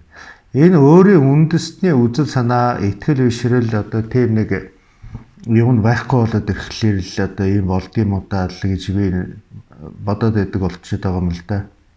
Наадхан дээр чинь одоо ярихад багтлыг төрүүлсэн. Тий, одоо жишээ нь уйгурууд ч байдаг юм уу, төвдөөч байдаг юм уу тэднэрт бол одоо яг хятадын албан ёсны сургалтаас гадна өөрсдийнх нь шашин итгэл үнэмшил гэдэг нэг юм байгаад байгаа. Тийм ээ. Тий, одоо жишээ нь сургуулиуд нь зааж байгаа ч гэсэн тэр одоо жишээ нь исламын сүмд байдаг юм уу, одоо тэр буддын шашны сүмд нь ч байдаг юм уу? Тэр өөрийнх нь их хэл, өөрийнх нь соёл, ер нь уламжлал тэр өөрийнх нь соёлыг үлдээсэн зүйлсээ бол бага наснаас нь сургаад байгаа. Тэгээ тийм учраас яг одоо сүүлийн үед хятадууд тэр сүм хийдийн эсрэг энэ зэрэг хүчтэй бас довтлоо хийж л байх шиг байна л да. Тийм ээ. Гэхдээ тэр өөрийн гисэн бие даасан итгэл үнэмшил байгаа тохиолдолд хичнээн хавчиж одоо юуруу оруулсан бас тэсэд ах шиг байгаа юм. Гэтэл яг тэр одоо хийсүүзүүд итгэл үнэмшлээ алдаад зөвхөн материалыг ашиг сонирхол руу ороод ирэхээ алдаад тийм ээ. Материалыг ашиг сонирхол нүдэнд үзэгдэх зүйлс одоо энэ юуруу ороод ирэх юм бол их аюултай байдал руу орчод байгаа тал байгаад байна л да. Тэгэхээр наадах чинь нөгөө маш судалгаатай хүний нөгөө шунал дээр ингэж тулгуурладаг Европын нэг дэлхийд даяар ер нь тийм шүү дээ. Тэгээд нөгөө бие үзлийг нь дамгаалаад ирэхэр чинь хин ч шотно удирдахад амархан байхгүй юу? Бие үзэлтэй хүмүүсийг одоо хуучнаар бол манкурт болгоно гэд толгойг нь боодог байсан бол одоо бол зүгээр л бие үзэлтэй баахан олон хүн сүрэг бий болгочиход тэднийг удирдахад амархан. Яагаад гэвэл би гэсээр байгаа л бүгд байхгүй болно. Харин бид болоод нэг чихтэй болоод ирэх юм бол хинт ч дийлдэхгүй. Тэр үерийн ус шиг давалгалаад ороод ирэх сэтгэлгээнээс нь бүгд айдаг. Тэгэхээр сэтгэлгээг нь балруулахын тулд их хэлийг нь үгүй болго, их хэлгүй болчоор соёлгүй болчин, соёлгүй болчоор урлаггүй, спортгүй юу ч болчих байхгүй. Тэгээд Америкийг шүтэл шаварснагаар гараад ирэхээр энэ шиг гоё болох юмсан. Гэтэл биднэрт зүгээр өстэй захаасаа аваад ярихад л Сүбэдэ Баатраар хідэн ангид кино хийсэн ч Монгол хүүхдийн зүрхэнд би Сүбэдэ шиг болно гэд ингээд босоод ирэх боломж байгаа байхгүй юу. Тэгэхээр бид нар тэр зүйлийг цогцлоохын тулд таны хэлдгээр эцэг их хүүхэд гэсэн энэ нанд нөгөө чандман гээд 3 тусал байдаг шүү дээ. Тэр чинь инэрл итгэл хүндлэлийн 3 холбоосоо ямар ч үед зөв авч явах нь яг үнэндээ бидний ухаан байгаад байгаа байхгүй юу. Хүүхдээ инэрч, эхнэрээ нөхрөө хайрлж, хүүхдээ хүндэлж тэгсэн цагт энэ 3 холбоос чинь бүтэн байхад гэр бүл одоо нөгөө та бид 3 яриад байгаа, би тэдээ яриад байгаа их хэл нь алдрахгүй, их хэлтэйгээ байгаа хүүхэд бүх уралгаа, спортоо, бүх багтлуудаа мэднэ. Хүүхдүүдээсээ баяр багтлыг өгдөг хамгийн гол хүн чинь таны ярьж байгаа аав байгаа байхгүй юу? Аав гэдэг хүн бол эр эмгүү хүүхдэд багтал гэдэг пирамидын зүгээр хамгийн үндсэн нь болдог. Тэгэхээр аав нар өөрсдөө гадна талаасаач тэр дотор талаасаач тэр. Тэгээ бидний зориод байгаа юм бол дотоод сэтгэлд байгаа тэр хүнийг нь л бид нар мөн чанарыг нь л ойлгуулчих юм бол таны хэлж байгаагаар хичнээн ч үзэл сурталд ингэж амархан автахгүй л хүмүүс бий болгох хэрэгтэй. За би энэ нэвтрүүлэгт орохын төлөө ба жоохон судалгаа хийсэн юм аа. За жишээлбэл 2005 он заяа Өвөр Монголын өөртөө засгаар энэ нэг жил 1013 бол одоо 10 жилийн одоо Монгол сургууль байсан. Харин 2010 он 5-20 хүртэл буурсан байдгийг. Тийм. Одоо 2007 оны одоо судалгаагаар бол Монгол хүүхдүүдийн 65% нь монголоор хичээл орж байгаа. Ийм судалгаа бол байд юм байна. Тийм. Одоо ерөнхийдөө Өвөр Монголын өөртөө засгаар бол 250 гаруй мянган хүүхэд Монгол сургуульд сурч байгаа гэж байгаа. Аимшигтэй гэж хэлэхэд одоо ирүүлэхгүй тийм тоо баримт байна л да. Жишээл Улаанхаадын монголчууд бол ерөөсөө Улаанхаадын 19%-ийн 11% эзэлдэг юм байна. Тэгэхэд монголоор одоо Ахлын ангид сурч байгаа хүүхэд зөв дөнгөж 732% эзэлдэг юм байна. Одоо Ордос бол одоо хүн амынхаа 912% эзэлдэг бол одоо монголоор Ахлын ангид сурч байгаа хүүхдийн дөнгөж 6.4% эзэлдэг юм байна. За хамгийн гайгүй нь одоо жишээл одоо Ширэнгол аймаг байна. Одоо 30.13% эзэлдэг бол харин Ахлын ангид бол ерөөсөө 24.73% одоо монгол хүүхдүүд монгол сургууль сурдаг юм байна л да. Тэгэхээр цаанаа бас нэг 6% бол ер нь хятадаар сурж байгаа гэсэн тоо бол харагдаад байна л да. Тийм. За Хүүх хотод бол хүн амынхаа дөнгөж 10 хүрэхгүй 998% монгол хүн эзэлдэг бол одоо монголоор Ахлын ангид сурж байгаа хүний тоо 1.7% эзэлж байна дөнгөж. Яг хятадын одоо боловсролын хуулиар тийм ээ одоо Хүүх хотод бол 200 гаруй мянган монголчууд байдаг. Яг явсандаа бол тийм ээ 20 мянган тутам нэг монгол сургууль монгол цэцэрлэг байх хэвээр. Өнөөдөр харин Хүүх хотод заяа одоо өөр Монголын нийслэл гэдэг хот чинь дөнгөж хоёрхан монгол цэцэрлэгтэй дээр нь одоо хятад цэцэрлэгийн хажуугаар 4 одоо монгол хэлийг нэмж заадаг тийм одоо цэцэрлэг байгаа. Нэг баг сургуультай монгол баг сургууль тий дөнгөж тэгэхээр дээр нь 12 одоо хятад сургуулийн хажууд монгол одоо хэл заадаг тийм анги бол нээсэн байдаг. 2 дунд сургуультай одоо дунд сургууль одоо монгол бол ерөөсөө нөгөө дунд Ахлын ангийн хичээлийг хэлдэг л да. Энэ бол ганц 2хан дунд сургууль шиг монголоор хичээл ордог. Харин дээр нь нөгөө 7 сургууль дээр монгол хэлийг нэмж заадаг юм байдаг. Одоо энэ чинь манай өөр Монголын өөр тань засах орн одоо ийм нэртэй одоо автономид эрхтэй гэдэг үндсэн хуулинд заасан тийм ээ. Гэхдээ одоо манай өөр Монголын одоо монгол хэлний боловсролын талаар одоо байга байдал ийм л байна л да тийм. Өнөөдөр бол хятад улс ер нь бол тэр олон улсын гэрээ конвенц одоо янз бүрийн юмд бол одоо монголчууд бид найдах ямар ч арга алга л да. Одоо манай тэр одоо золоо яриад байна шүү дээ. Одоо нөгөө талд нь бол өнөөдөр бидний арчилсан гэгдээд байгаа орнуудад маань өнөөдөр ямархан нөхцөл байдал үүсчээд байгаа үлээ тийм ээ. Нөгөө колоничлын бодлого одоо янз бүрийн юмнуудыг чинь давхар явуулж идэг. Монголд бол өнөөдөр бол одоо манай энд бол байдал ер нь тун ноцтой болчиход байгаа. Хүмүүс туйлын ядуу амьдарч байна. Одоо бас л одоо өмнө зүгээс гаралтай бүлэглэлүүд одоо манай засгийн эрхийг авчихсан байна. Энэ одоо их л ноцтой асуудал болоод байна л да. Тэгэхээр монголчууд бид нэр өөрсдөө одоо яг хөөхлөөр нэгдэх гаднаас ямар нэгэн одоо тэр арчилсан орнууд бид нар туслах болов энэ чулс дэмжих болов гэхээс илүүгээр бид нар өөрсдөө нэгдэж нягтрах бид нарыг нэгтгэх одоо том итгэл бишрэл одоо үзэл санаа одоо биднэрт хэрэгтэй хамгийн гол тийм ээ. За тэгээд нийт одоо жишээ нь өмнөд монголчуудыг юм уу зоригжуулан зохион байгуулах одоо нэгдмэл удирдлагаар хангах одоо тийм ээ. Одоо энэ олон зүйлсүүдийг бид нэр одоо дистратай бэлтгэлтэйгээр одоо хийж эхлэх ер нь хэрэгтэй л байна л да. Энэ бол өөрснийхөө хүчийг бид нэр нэгтгэж одоо өөрсдийнх нь боломжоор чадлаараа одоо тий сүүлчийнхэн одоо мөнгөө чамаагүй өргөж ийж одоо тийм ээ.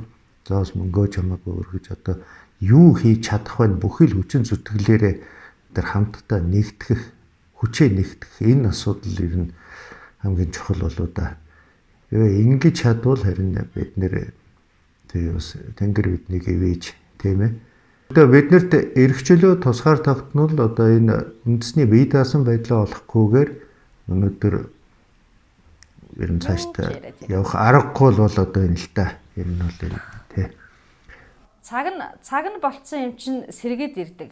Цаг нөгөө одоогийн хэллэгээр бол нөгөө тохироонд бүрдэнэ гэдэг. Зүгээр жоохон ухаад бодох юм бол бүх юмны бүрдэл ингэж яг ингэж бүрдчихэж одоогийн та хэд ярьж байгаа гэдэг чинь эхлэл биш үү? Би тэд яриад сууж байна. Тэгээд олон зүйл ингээд уншаад сууж хахад наадах чинь таны яг саяны хэлсэн дээр дөрүүлүүд ингээд хэлэхэд үг уриал хүмүүсийг нэгтгэдэг байхгүй юу? Тэгэхээр одоо бид нар ингэж яриад байгаа та анзаараарай. Цөөхөн монголчууд гээл яриад байна. Цөөхөн гэдэг үг чинь хүний ингээд 70 туханд суухдаа цөөхөн баг гэл ингээд хорогдоод байгаа биз? Нэгт энэ үг чинь асар буруу үг байхгүй юу? Хоёрт түрүү хяхаас ярианда дурдчихлаа. Бид нар сул дорой. Үгүй, сул дорой биш. Бид нар хэрвээ сул дорой байсан бол уучлаарай. Энэ олон мянган жилийн түүхэнд Монгол гэдэг үндэстэн би тэд ингээд ярихгүйгээр бүр устдаад алах болох байсан байхгүй юу? Харин ч бид нар бүр мундаг бүр юу гэмээр юм үндэсний үзэл бодолтой ийм тэмүүлэлтэй нөгөө цусандаа байдаг хөх толб бас их нөлөөтэй энэ дэр дашрамт хэлэхэд тэгэл бүх зүйл байгаа учраас бид нар харин 21-р зуунд одоо бид нар дэлхийг 13-р зуунд босгож байсан шиг яг үнэндээ босгох гээд бид нар тал талаасаа ингэ сэрээд байгаа байхгүй. Тэгэхээр сэрэхэд би таадтай одоо нэг эмэгтэй хүний нүдээр би харсан байж магадгүй юм хоёр судлаачид багш нар бүгдөө дор бас олоод харсан байдаг байх. Жохон төрүүлээд хэлчихэж байгаа нь бий байж магадгүй. Ерөөсөө л үг хүнийг босгох юм байлээ. Чингис хаан 13 дугаар зуунд яагаад тэр олон хүмүүсийг нэгэн зэрэг ингээд дээвэр дор байлгаж ирсэн бэ гэхээр бүх тэнд амьдарч байсан олон сая хүмүүсийн хүсэл нь эмэгтэй хүний бөгөөд хүүхэд нь өвчнгүү, шоронгуу, цагдаагүй, эмнэлэггүй нийгмийг л зохицлооно гэж товчоор тэгж хэлсэн байхгүй. Тэгээ яагаад эмнэлэггүй байсан гэхээр мөнгө аяга өөртөө барьж явдаг. Бүх тогтолцоогоо мэдчихсэн. Нэг тийм болохоор өвдөх хүн байхгүй. Хоёрт нөгөө Исламын нэг эрдэмтэн очиод гайхшаад ярьсан байгаа юм. Яасан гэсэн чинь Монгол гээд улс чинь бүр ямар гайхалтай юм бэ яа гэдгсэн чинь тэнд хууль гэдгийг бол эргэтэн дарахтнаас чинь ч юм уу хин нэгнээс нь мэдэх ерөөсө шаардлага алга бараг нохоо бараг 4 журмаар хуцдаг гэж хэлсэн байгаа юм да. Та хэд тэгээд боддоо. Тэгэхээр тэр үеийн нийгмийн хүмүүсийн төвшин оюун сэтгэлгээ ямар өндөр төвшөнд байсан бэ? Тийм болохоор хэрэг зөрчил гардаггүй. Тийм ч учраас гэрээ чойжилдаггүй байсан. Гэтэл одоо бид нар яаж вэ? Давхар хаалгаар чойжлол хөршөөхөө нэрийг мэдэхгүй амьдарч шít. Тэгэхээр бид нар зүгээр нэг муухайгаар хэлэхэд хаалтан дотор шорондсон нийгэмд би гэсэн үзэл дээрээ төвлөрчл амьдраад байгаа байхгүй. Тийм болохыг ч эднэр уулаасаа хүсэж байгаа. Тэгэхээр бид нар за шоронгуу цагдаагүй нийгэмгүй тийм нийгэм байгуулдаггүй маа гэхэд энд байгаа дүлэн бадарсан сэтгэлэн цацарсан байгаа тэр хүмүүсийг бид нар яаж нэгтгэх вэ гэхээр үгнээсээ эхлээл бид нар бодох хэрэгтэй. Юу гэж хэлвэл нэгдэх вэ? Ямар урай гаргавал бид нар нэгдэх вэ? Бүх дэлхийд даяар таарсан монголчуудаа нийлүүлэхэд бид нар баг овоо хэдэн сая байгаан байлээ шүү. 10-15 сая гэж ярьжсэн. Тэгээд манжууд ч нөгөө хамгалсан байдаг ш бошхондоо монголчуудыг бүр хизээч 5 сая хүргэж болохгүй. 5 сая хүргэх юм бол наадвал чинь дийлдэхгүй гэд. Тэгээ бүхэл зүйлээс нь салгасан. За эсхийг хийхийг салгаж чадсангүй дээ гэд харамсаж байсан гэж байгаа юм. Тэгэхээр чин бид нар тийм гайхалтай төмний үрс юм чинь үг өгүүлбэрийг нь л бид нар ингээл тал талаасаа зөв тодорхойлоод зорилгоо гаргаад ирэх юм бол та бид нэрээ яриад байгаа сайхан зүйл 21-р зуунд хэрэгжих бүрэн боломж байгаа шүү. Монголчууд бол үнэхээр сэрцсэн. Цаг нь болчихсон. Тэгээ энэ нөгөө одоо нэг хос хэл гэдэг юм одоо үшээ одоо эдгээр чинь эдийн засгийн газар одоо нэрийн доор нөгөө Төмрийн хотын хүүхдүүдийн одоо 9 сарын 1-ээс одоо монгол хэлнээс бусад нь хятадаар заах нь явдал бол тийм ээ. Одоо олон улсын хууль болон дотоодын хуулиар зөрчсөн байлээ. Би одоо энэ нэвтрүүлэг бэлтгэхийн төлөө бас нэг хэдэн мэдээлэл жоо сонирхсан сонирхож авсан байлээ. Тийм. Одоо тийм одоо хуулиуд их зөрчсөн байна гэж танд бас та нарт сонирхуулъя. Жишээл одоо иргэнэ болон улс төрийн эрхийн тухай олон улсын конвенц гэж байдаг юм байлээ. Одоо тэрний 17, 24, 26, 27 дугаар заалтыг зөрчсөн байдаг юм байлээ. Арьс өнгөөр хэлбэрлэн гадуурхах бүх хэлбэрийг устгах тухай олон улсын конвенц 5 дугаар заалтыг зөрчсөн байна. Хүүхдийн эрхийн тухай конвенцийн 2, 7 дугаар заалтыг зөрчсөн байдаг. Үндэстэн ястан шашин шүтлэх, хэрнээ цөөнхөд хамаарах хүмүүсийн эрхийн тунхаглалны 2 дугаар заалтыг тус зөрчсөн байна. Тэгээ олон улсын одоо конвенц гэрээгийг зөрчихөөс гадна бүгд найрамд Хятад улсын дотоодын хуулийг бас эдгээр шинэ ноцтой зөрчиж байгаа шүү дээ. Жишээлбэл бүгд найрамд Хятад улсын нийтийн хэл бичгийн тухай хууль гэж байдаг юм билээ. Тэрний 8 дугаар заалт нь аливаа үндэст нь өөрийнхөө хэл бичгээ чөлөөтэй хэрэглэж болон гэж бичсэн байдаг байна. Гэхдээ өнөөдөр одоо бид өөр мууны өөртөө засаг орон гэдэг ийм улс төрийн нэгжид тийм ээ одоо монгол хэлийг бараг л гадаад хэл болгож юм шүү дээ бид нар чинь тийм. За бас бүгд найрамд Хятад улсын сургууль хүмүүжүүлэх хуулийн 12 дугаар заалтад бол үндэснээ цөөхөн голсон сургууль ба бусад сургууль хүмүүжүүлэх байгууллагт үндэсний цөөхөн өөрийнхөө хэл бичгээ хэрэглэх эрхтэй гэж заасан байдаг байхгүй юу? Тэгээ энийг бас зөрчиж байна.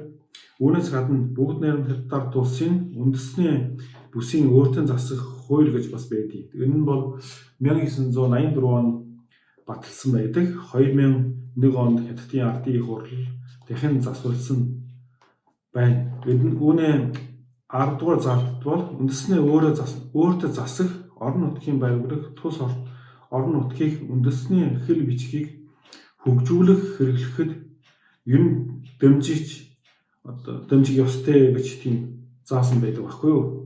Тэгээ энэ өдөр чинь бол ерөөсөө Хятад бол тий одоо өөрөө баталсан тийм ээ өөрийн ардын хурлын депутатуудын баталсан хуулиудаа тийм ээ одоо ноцтой зөрчгөөс гадна олон улсын тийм ээ тийм хуулийн бол гэрээ контракт гэдэг конвенц байдаг. Тэрийг бол бүгдийг зөрчиж байгаа юм билээ. Тийм бол бид нар эсэргүүцэх ёстой энэ талаар бол тийм.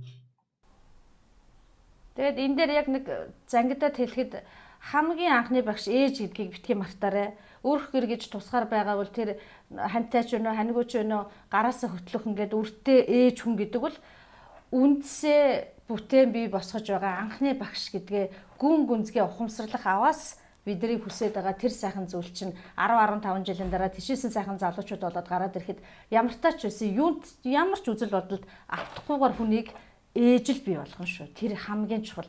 Тэрэн дээр нэмэгддэг зүйл нь мэдээж сургууль багш хоёр. Энэ гурван холбоо нэгдсэн байхад тэгээд нөгөө бидний яриад байгаа гайхалтай иргэн нийгэмдээ бид нар бүтээгээд өгчих байхгүй юу? Одоо энэ Хятад дундад улсад байгаа ард түмнүүд яг өөрийнхөө өв соёл хэлийг хөгжүүлэхэд энэ төрөөс нь дистратэй бодлоготойгоор энэ түүнийг нь хориглох бодлого явуулаад байна л да тийм ээ. Энэ одоо өөр ингэстэй. Тэгэхээр одоо өвөр монголчуудын хувьд өөрийнхөө одоо нэгдсэн одоо тийм identity бий болгох. Одоо тийм ээ. Өмнөд Монголын хөө одоо тийм identity бий болгож авах одоо өөрийн гэсэн одоо яг бий даасан бас тийм өмнөд Монголын одоо соёлыг одоо хүчтэй бий болгох одоо энэ асуудал ер нь бас чухал юм шиг байна л да. Тэгэхээр за энэ дээр бол жишээ нь одоо яг энэ монголчууд ар Монголд бол одоо өвөр Монгол ах トゥ нартай бол одоо яг үнэндээ бол одоо яг бодиттойгоор тэгж тусалж одоо дэмжиж ингэж юм ер нь нэг тийм ховрол юм шиг харагдаад байгаа юм л да энэ дөхөөс нь харах тийм ээ.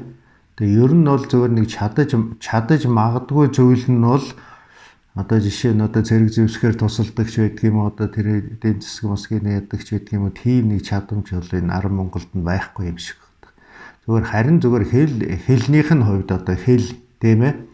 Тэр одоо юуных нь хувьд бол уул нь бол туслах одоо залуу үеийг нь одоо Монгол болгож хүмүүжүүлэхэд одоо бас тодорхой хэмжээгээр бас туслах уул нь боломж энэ нь бол тийм потенциал бол энэ байх нь байгаад байгаа шиг байна. Гэхдээ энэ болгоныг одоо яаж зохион байгуулах вэ?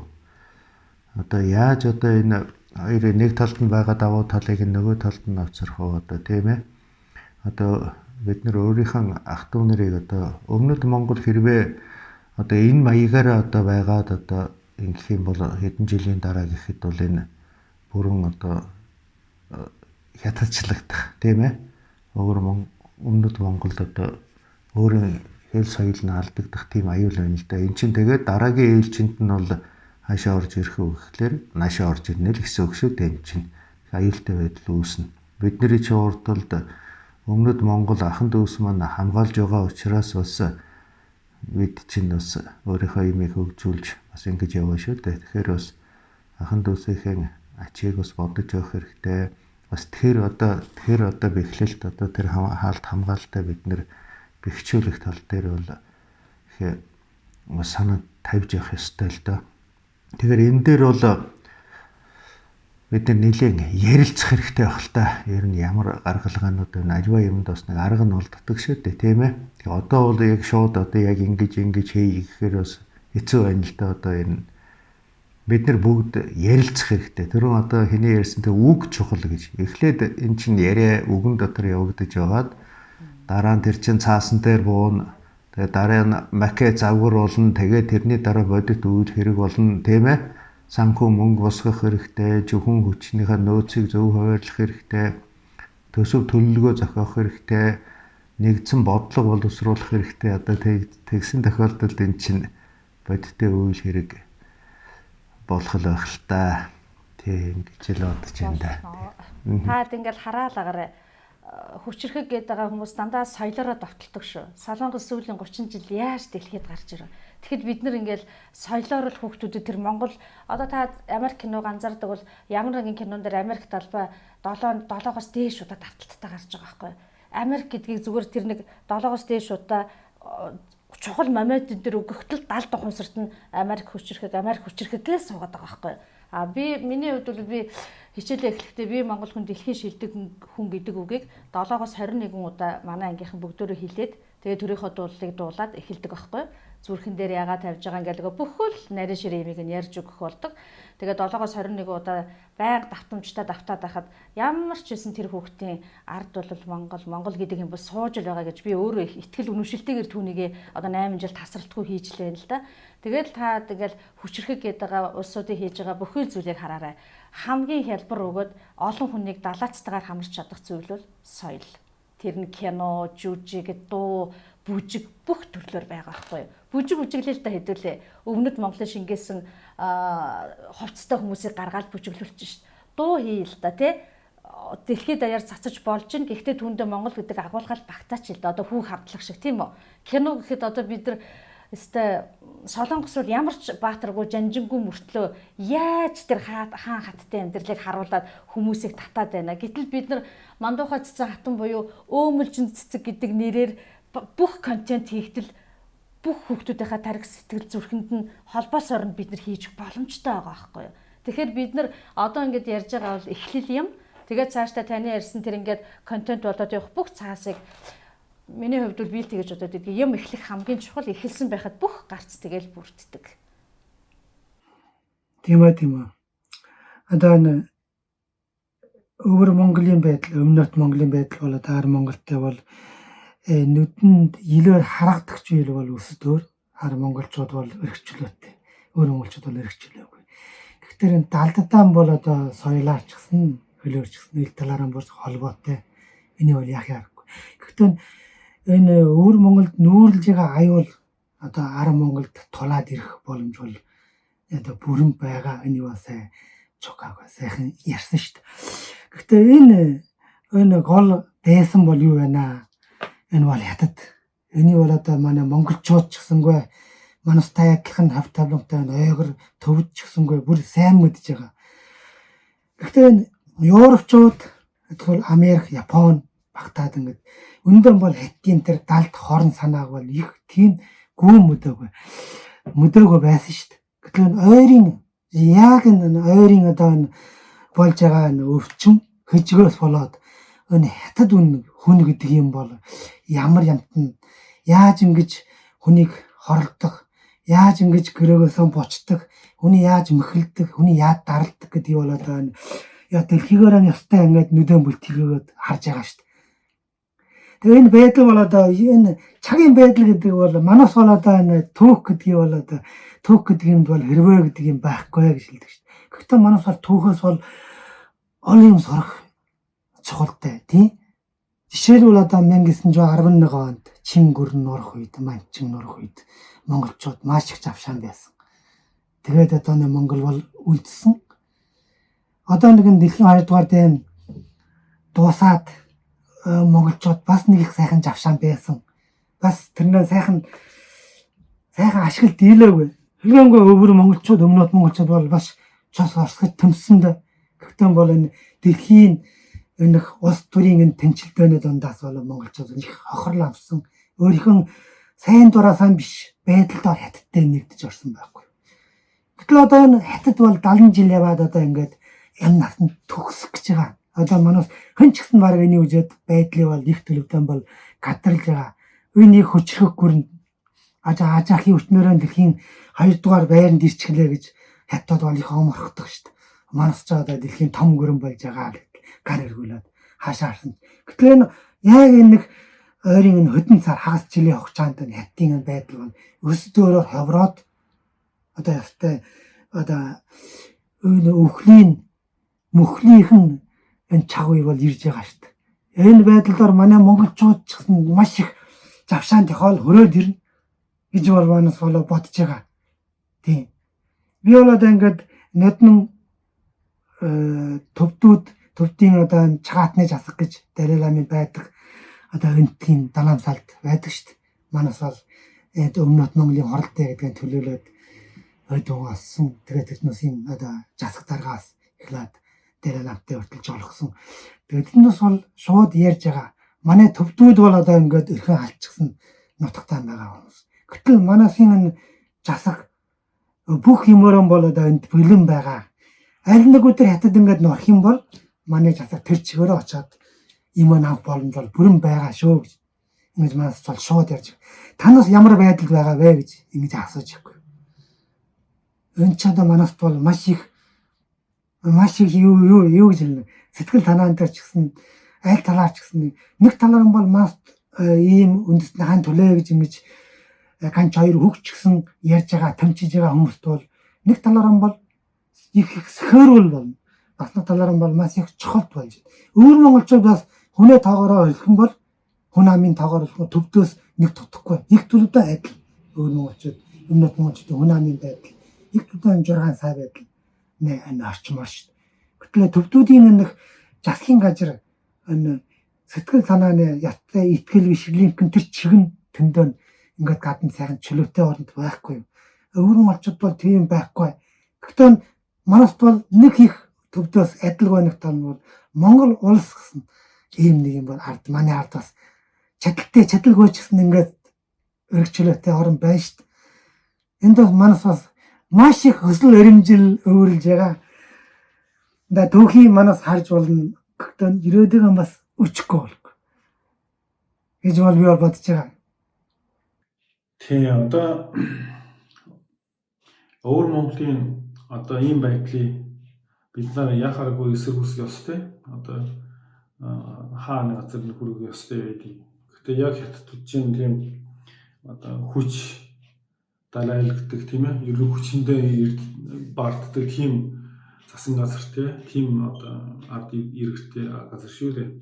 Тийм болохоор одоо өөр арга ядуу эдгээр одоо яа тийм одоо Монгол одоо өвөр Монголын Монгол аав ээж нар тийм ээ хүүхдүүдэд аль болохоор одоо ар Монголд сургууль оруулах ч юм уу эсвэл одоо тий Монголын одоо бизнесмен ч юм уу зүгээр одоо бизнесийн үүднээс ч бай тийм ээ өвөр Монголын хүүхдүүдийг хүлээж авах дотор байр тийм ээ одоо сургууль тэр талыг бас бодолцох юм бол юм зах зээл байгаа шүү гэж бас ташрамд хэлчих яа.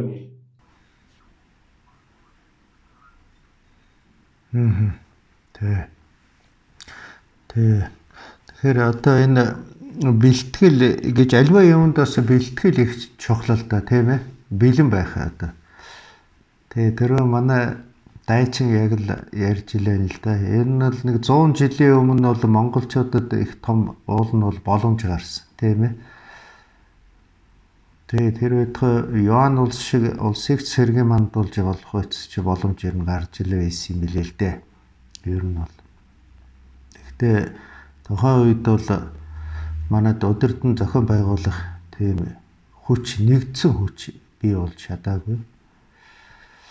Энэ их нөлөөлсөн юм болоо л гэж ер нь бодд юм л да. За тухайн үед ноёлж исэн бас нөгөө шашин үзэл сурталын маань бас нэг сул тал гэхэд бас илэрсэн гэж тийм ээ. Тэгээ хэрвээ өнөөдөр одоо тийм боломж гарсан тохиолдолд яг одоо ашиглаж одоо тэр боломжийг ашиглаж одоо улсаа одоо хүчрхэгжүүлж одоо чадах одоо чадамж маань хэр байна вэ гэдгийг л бид нэр одоо бодмоор байгаа. Тэгэхээр өвөр Монголын ард түмнийг одоо зоригжуулан зохион байгуулах тийм хүч нэгдсэн үзэл санаа. Тэр үзэл санааг атгаж яадаг одоо тэрний хүч хэрэгтэй байна л да. Уул нь санаагаар болдог бол ер нь энэ засаглалын хэлбэрүүд дундаас нь яг би өөрөө нэг нийгэм судлаач мэрэгжилтэй хүн учраас ажиглаад байхад одоо энэ ардчилсан засгийн аливаа хэлбэр бол энэ нэгдэл үүсгэхэд их хэцүү. Ерөөсөө ингээд хүн болго өөрөөхөөрөө ярина их зовлонтой нэгдэл үүсгэж өгдөггүй их зовлонтой байдаг. Ер нь бол хамгийн зөв хэлбэр бол одоо энэ наад Швед улс байна, одоо Англи улс, одоо энэ Япон нэг шиг үндсэн хуультай хаант засаглал тийм ээ. Иймэрхүү хэлбэр бол уулна хамгийн зөв юм билээлтэй уулна бол. Тэгэх юм бол бид нэр жоохоо ер нь монголчууд өмнөд монголч байж болно тийм ээ. Ер нь өмнөд Монголд бол 1949 он хүртэл одоо Чингисийн угсааныхан бол одоо хорчин хасрын угсааны ноёдууд тийм ээ бэлгүүтэй угсааны ноёдууд ер нь бол захирж ирсэн шүү дээ. Тэгээ энэ бол ер нь их удаагүй байна л да. Түүхэн юунаас аваад үзэх юм бол эн чинь 49 оноос хойш гэдэг чинь нэг 70 орчим жил одоо болж байгаа. Тийм энэ хооронд л ер нь түүхэн уламжил ер нь жахан алдагдсан. За Монголд Монголд бол 1924 онд бүгд найрамдах засаг томхоглогдоод одоо 1206 оноос 1924 он хүртэл бол шууд Чингисийн угсааны ноёдууд төрийг барьж ирсэн шүү дээ. Одоо энэ чинь бүх засаг захиргааг удирж ирсэн. Энэ уламжлал маань бол тасраад одоо бас нэг 100 жил орчим болж байна. Тийм ээ. Өөр одоо ардчилсан хэлбэр рүү ороод төр ёсны уламжлал маань алдагдсан гэсэн үг. Тэгээ ер нь аливаа юмд боломжууд бол байгаа. Ер нь бол байна. Хамгийн гол нь одоо бид нэр сэтгэлээ нэгтгэх даруй байх. Ер нь даруй зан гэдэг чинь нэгдлийн үндэс болдог. Бие биенийг хайрлах чинь хайр гэдэг бол эм нэгдлийн төгс холбоос гэж одоо байдаг л да. Тэгэхээр бие биенийг хайрлах сэтгэл нэгдсэн нэг зорилго одоо тийм ээ даруй зан энэ бүхэн байх юм бол бид нэр үс нэгдэл юм үүсгэж магадгүй бид нэр угсаа язгууртай нэг хүний олоод ч юм уу бид нэр залаад тэрнийхээ доор их том хүчтэй үлдэх ч юм уу байгуулахад бас өгөх газаргүй л дээ. Одоо жишээ нь өмнөд Монгол бас заавал одоо нэгдэн гэхээс илүүгээр бас өмнөд Монгол маань бие даасан улсч болж болох шүү дээ. Энд ч тийм ээ. Болохгүй газаргүй тий. Энд чинь одоо бид нар яванда Европын холбоо шиг юм холбооны системд ч орж болно. Ер нь Монгол бүрээд ч тусдаа улс болж болно. Энд чинь монголчууд бидэнд ер нь олон гарц үе л дээ тийм ээ. Тэгээ энэ болгон дээр ер нь цаашдаа бид нэр энэ талаар ер нь нэлээд бас дөрөвтэй ярилцаж ер нь ярилцаар байтал бид нар чинь тэгээд нэг Тэнгэрийн хөвөлөөр бас нэг зам олдсон шүү дээ тийм ээ. Хайвал олноо. Тэгээ хайвал олон тогшвол нэгдэн гуйвал өгөгднөө гэж энэ Тэнгэрийн сударт бичсэн байдаг юм. За ер нь тэгээд хос хэлж бай тэгээд одоо юу ч бай. Өнөөдрийн одоо өмнөд Монголын асуудал бол ерөөсөн нэг ганцхан асуудал байна. Ерөөсөн бид нар эрэг чөлөөлөх хэрэгтэй. Тийм. Эрэг чөлөө байхгүйгээр тийм үү хятадтай ёс яран гэж байдгүй юм билээ. Хятадчин бол тийм ёс ярддаг тийм ээ. Тийм уламжилтай, тийм одоо төр засагтай, тийм төр улс биш. Одоо зарим улстай бол ёс ярж болдог юм байли. Одоо жишээ Ганди чинь өөрийгөө одоо хичнээн хоног одоо үүсгэрэн зарлаа тийм ээ. Одоо хамтарч ажиллахгүй тийм хөдөлгөөн хийгээд англичууд яаж яасан бол хятадтай бол тэгээд ийм маягаар болдог юм байна л да. Тийм. Одоо төвдүүд чинь одоо бараг 160 гаруй мянган хүн өөрийгөө шатаасан тийм. Тэгэхээр одоо хятад чинь ер нь ямар мэдрэмж авахгүй шүү дээ. Тийм. Ийм их цэгдэг сэтгэлтэй, төр засагтай ийм улс орн дэлхийд өөр байгаа ч үгүй. За өнөөдөр чинь одоо хятадын одоо иргэншилтэй гэж уйгуруудын бараг сая 500 2 сая хүний одоо лагер нэртэй тийм ээ одоо дахин боловсруулах тийм лагерт орсон юм байна шүү дээ. Тийм. Одоо 21 дугаар зуунд бол ийм байж болох уу? Тийм болохоор өөр Монголын асуудал бол ерөөсөө тийм ээ хятадын нөгөө эзэн гурван нурхал асуудал тийм. Түүнээс би хятадын эзэн гурван нурахгүй бол өөр Монгол, өмнөд Монгол, одоо Шинжаан уйгур эсвэл төвдүүд бол эрхшилэг болж чадахгүй л дээ. Гэхдээ бол би бол одоо хятадын цаг үе дуусч байгаа гэж би өөртөө аюу ихтэй явж байгаа. Яагаад бэ гэхээр өнөөдөр одоо коронавирусаас болоод дэлхийн ертөнц юм хятадын үнэн мөн чанарыг таньж эхэлж байгаа. Таньж эхэлсэн. Тийм болохоор бидний тэмцэл ийм ганцаархан тэмцэл биш ээ. Ер нь дэлхийн нийтэд дэлхий даяараа тийм ээ одоо хятадын эсрэг тэмцлийн нэг хэсэг байна гэж би итгэж байна тийм. За энэ хүндээ бас нэг манай Чулуунбаатар улсын их хурл нэр дэвшиж байгаа тийм. Ийм их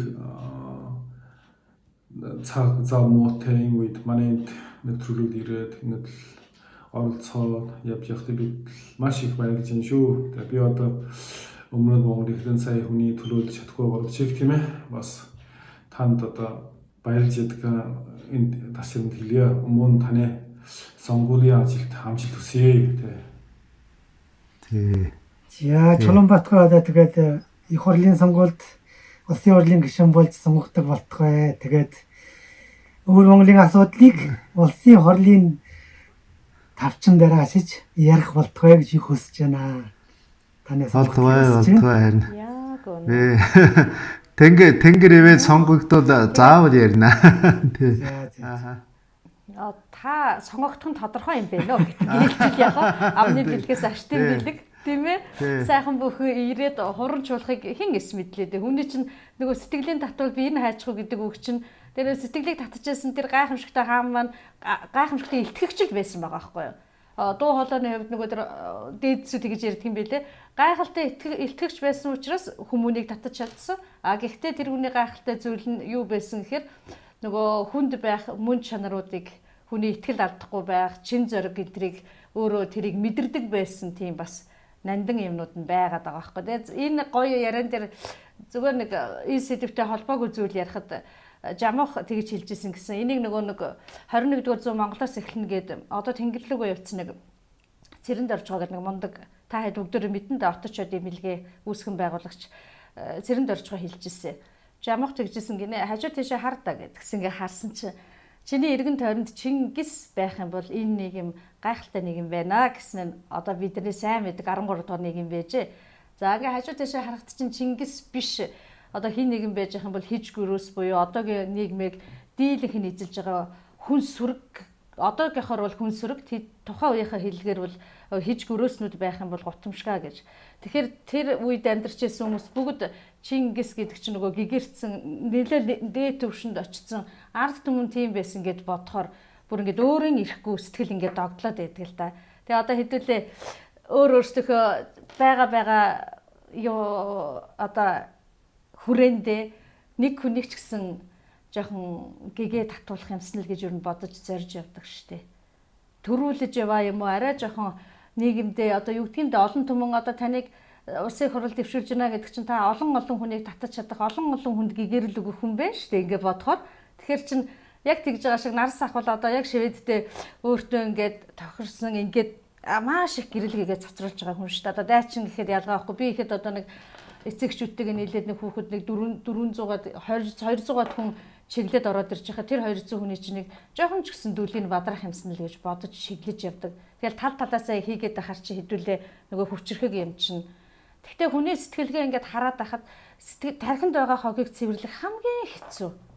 Гэл ингээл энчтгийн төдий хүн ухаардаг бол сайхна тийм ээ. Тэгвэл одоо хэдүүлээ яриад байгаа энэ зовлон гэж хэлж болохоор зүйл байхгүй байх байлаа шүү дээ. Даанч хамгийн хэцүү зүйл бол энэ сэтгэлгээ буюу тархинд байгаа энэ одоо хэцүү үзэл бодлыг авч яана гэдэг бол үнэхээр хэцүү юм байна лээ.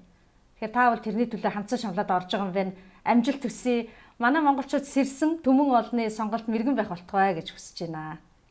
За хандаад хэлэхэд би нэг өнгөрсөн жил Монголд очиж нэг сэтгэл эмзэглүүлсэн зүйл нь Монголд байгаа мөртлөө монгол хэлээ мэдгүй, монголоор одоо өстө бидний яриад байгаа нэг уламжлал энтрээ мэдгүй гэдэг зүйл чинь бас нэлээд байдгийг ингэж яг өөрийнхөө нүдээр үзээд нэлээд гуниг төрсөн шүү.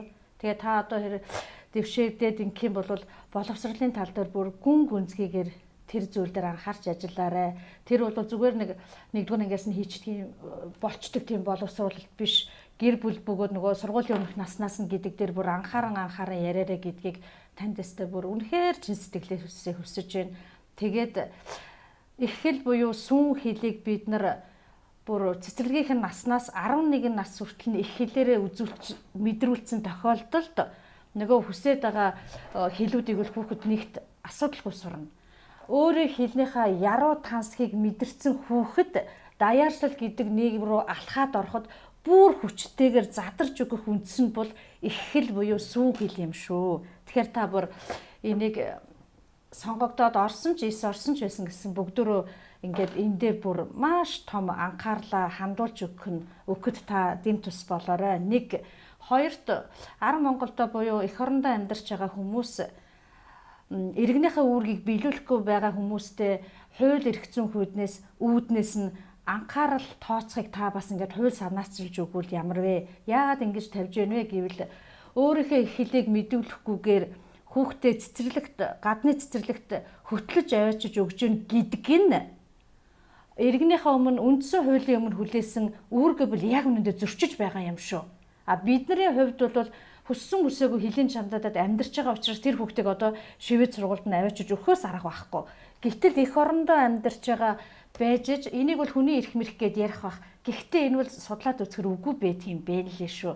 Тэгэхээр та нэг нэгэн гүн гүнзгий судлаад одоо болиач 30 жил өглөө зогсъё. Нэгээс 10 хүртэл Монгол сургуультай өгчөөд 10-аас дээш харин тэр сайн мэн сургуульд нь өгөлдөө ажиллаулж байгаа тэр хүмүүс нь хэн байдгийг ард тал ингээд ярих юм бол эн чинь нөгөө монголчууд ар өвөргүйгээр бид нар ингээд цэг зогсох нөгөө мөн чанарын асуудал яригадад ирж байгаа байхгүй. Тэгэхээр явж бүх юм ерөөсөө боловсрол руу ороод байгаа юм. Үндс нь боловсрол болчиход байгаа. Тэгээ би энийг танаас бүр чухалчлан хүсмээр байна. Тийм ээ. Тий одоо хэрвээ боломжтой гарвал одоо энийг ер нь сонгогдсон ч сонгогдсон ч ер нь байнга ярих болно. Энэ бол маш чухал асуудал одоо тий. Хүн болох байгаас та сонгогдчих юм бол одоо бидний дуу хоолой болох юм чинь бүр сайхан байхгүй. Тий.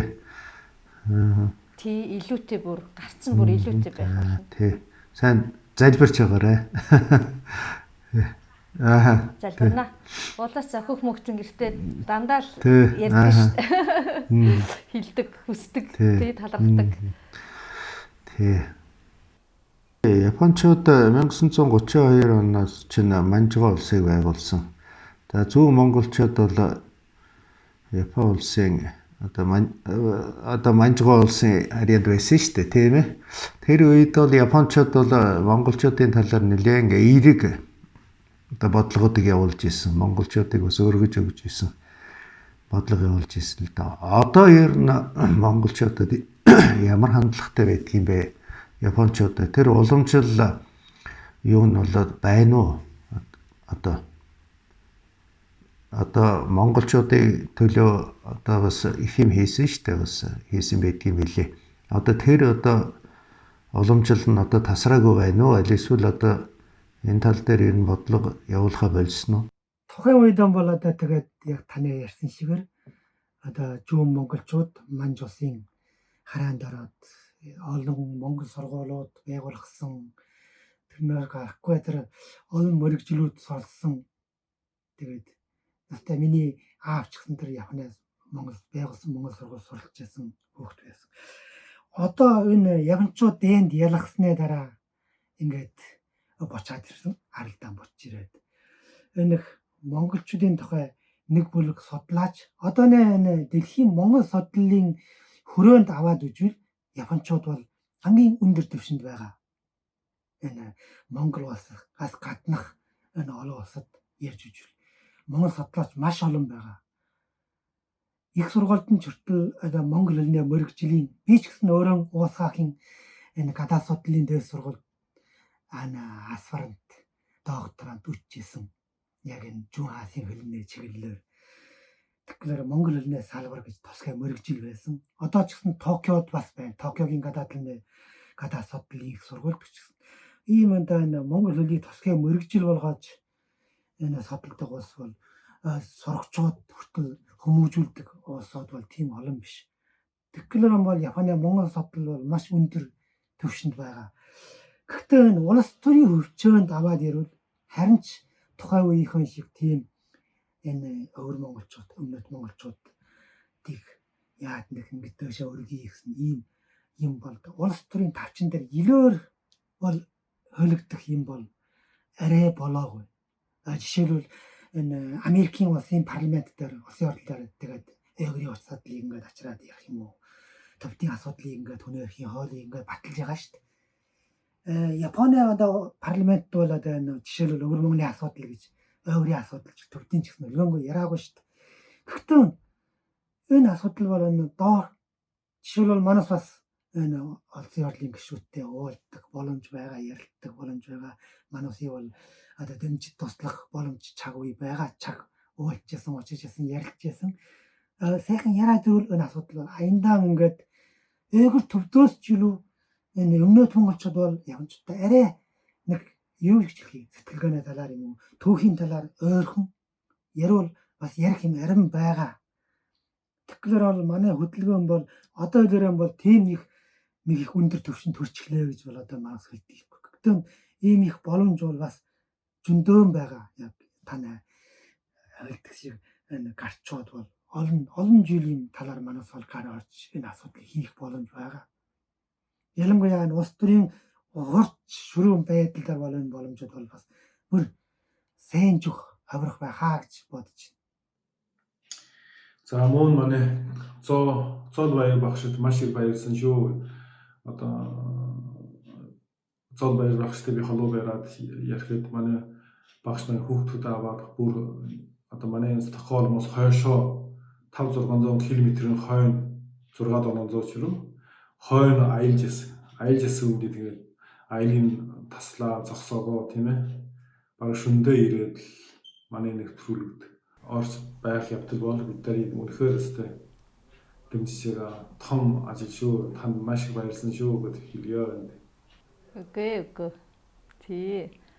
Гэтэ манай нар сах чинь ингээд айгүй мундаг нар сахыг бид шивэдэд ирээд мэдэн л дээ. Уламжлалч имчилгээгээ. Тэгээ бид хоёр нэг миний би жоохон чилэр гээд.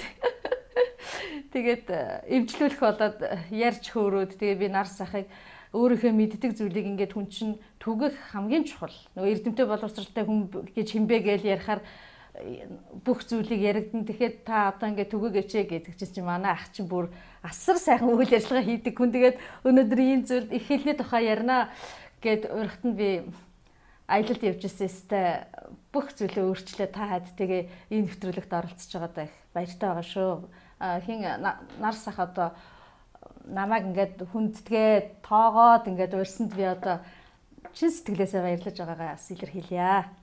За эцэст нь одоо манай урлагийг хүлээж авсан манай нэвтрүүлгийг тоож одоо ярилцлагад орж тийм ээ бид нар үнтэй одоо зөвлөмж хайрлсан дайчинда зол баяр багштай маш их баярлсан гэж хэлье. За манаас ингээд энэ удаа ингээд богонохон чаг одоо өөрийнхөө их хэлний хаан тухай сэдвээр ингээд ярьсан байгаа. 2 ар монгол, 2 өвөр монгол одоо тэгээд хэлээр жааглагдж байгаа боловч өөсийн дураасан биш болсон ч манаас бол хэл сэтгэлгээ гэдэг юм бол хажууд нэг байдгаа гэдгийг бол итгэж байгаа. Тэгээд 2 адилгүй оронд 2 улс төрийн байдалд чөлөөтэйгээр их хөлөө сурах болоод чөлөөгүй байдлаар их хөлөө яаж хамгаалж үлдэнэ вэ гэдэг нэг гүчүү асуудал бол манай өвөр монголчууд, өмнөд монголчууд бол тайлбарж байгаа. Гэхдээ яах вэ? Монгол хүн бэлгээр гэд амны бэлгээр аштын бэлгээр гэд хэлдэг шүү дээ. Одоо ингэж тэр Францын жохолж АДОД гэж байдаг шүү дээ. Хамаг сүүлчийн хичээл дээр. Өөрийнхөө их хэлийг болоод тэгээд мартаагүй бол яг шоронгийн үднээ тэр дэлхүүрийн авдарж байгаа шигээ гэж хэлсэн шүү дээ. Яг тийм шигээр одоо манаас яаж яасан ч чөлөөгүй байсан ч ирэхгүй байсан ч нутгаа саалсан ч энэ эхлэн авч үлдэх асуудал дээр бол өөрийнхөө нутгийн кан ах トゥ нартай сэтгэл нэгтэй дуу хоолой нэгтэй ингэж төмж дуу хоолой гаргах чухалтай байна гэж бодож байна. Энэ дээр манай ар Монголын ах トゥ нар ч гэсэн төмж тослохыг бол ихээ хүсэж байна. За Би ганцхан юм хэлчихв. Энэ дашрамд хэлэхэд нөгөө 2025 оныг Монгол бичгээр нэг сайхан болгоно гэснээр сайхан сонсогдоод байгаа шүү дээ. Тэр ингээ хэрэгжих юм бол одоо манай өмнөд Монголын ахын дүү нар та нарт үнэхээр том боломж нэгдэж байгаа шүү. Энийг өстэй ашиглаж чадах аваас та бүхэн өстэй бүр гайхалтайгаар хүсэж байгаа бүх юмны хаалга нэгдэн. Ар Монголд одоо монгол хүчийг тэгээ төгс эзэмшсэн хүн зөндөө байдаг. Гэхдээ та нар бол яг монгол хэлийг дуудлагаар нь ч гэхүү те бүр яг язгуураар нь авч яваа өмнөд та бүхэн байгаад байдаг шүү. Тэгэхээр энэ их боломжийг одооноос бүр ингээд үр хөвгтэй бодолтойгоор ингэж боловсруулах юм бол маш том үе талга та бүхэнд ар монголчууд маань ингээд нээж өгч байгаа шүү гэдгийг энэ дашранд бас хэлье. баярлалаа. Сайхан бол болтгоо. Энэ бол асар том боломж шүү тий. За тэгээ та бүхэндээ маш их баярлалаа. Амжилт хүсье. Баярлалаа. Энэ өдрийн ярилцлага сайхан болж байна. Тийм. Манай зоолоо багш маань тийм ээ. Яруу сайхан монгол хэлээрээ тийм ээ. Одоо их хэлний ач холбогдлыг их хэлээр алдвал тийм ээ. Юу болохыг бид нар үнэхээр сайхан ярьж өгчээ. Тийм. Одоо манай өмнөд монголчуудын хувьд бол тийм ээ. Үнэхээр одоо тийм оршихгүй ийм цаг үед тулгараад байна. Тийм болохоор одоо манай өмнөд Монголын бүх одоо монгол эцэг эхчүүд бол энэ талаар санаа тавих цаг болсон. Ер нь одоо бид нар тэмцэхгүй бол тийм ээ. Дахиад тэмцэх тийм боломж олдохгүй тийм цаг үед ирээд байна шүү. Тэгэхээр байна л да.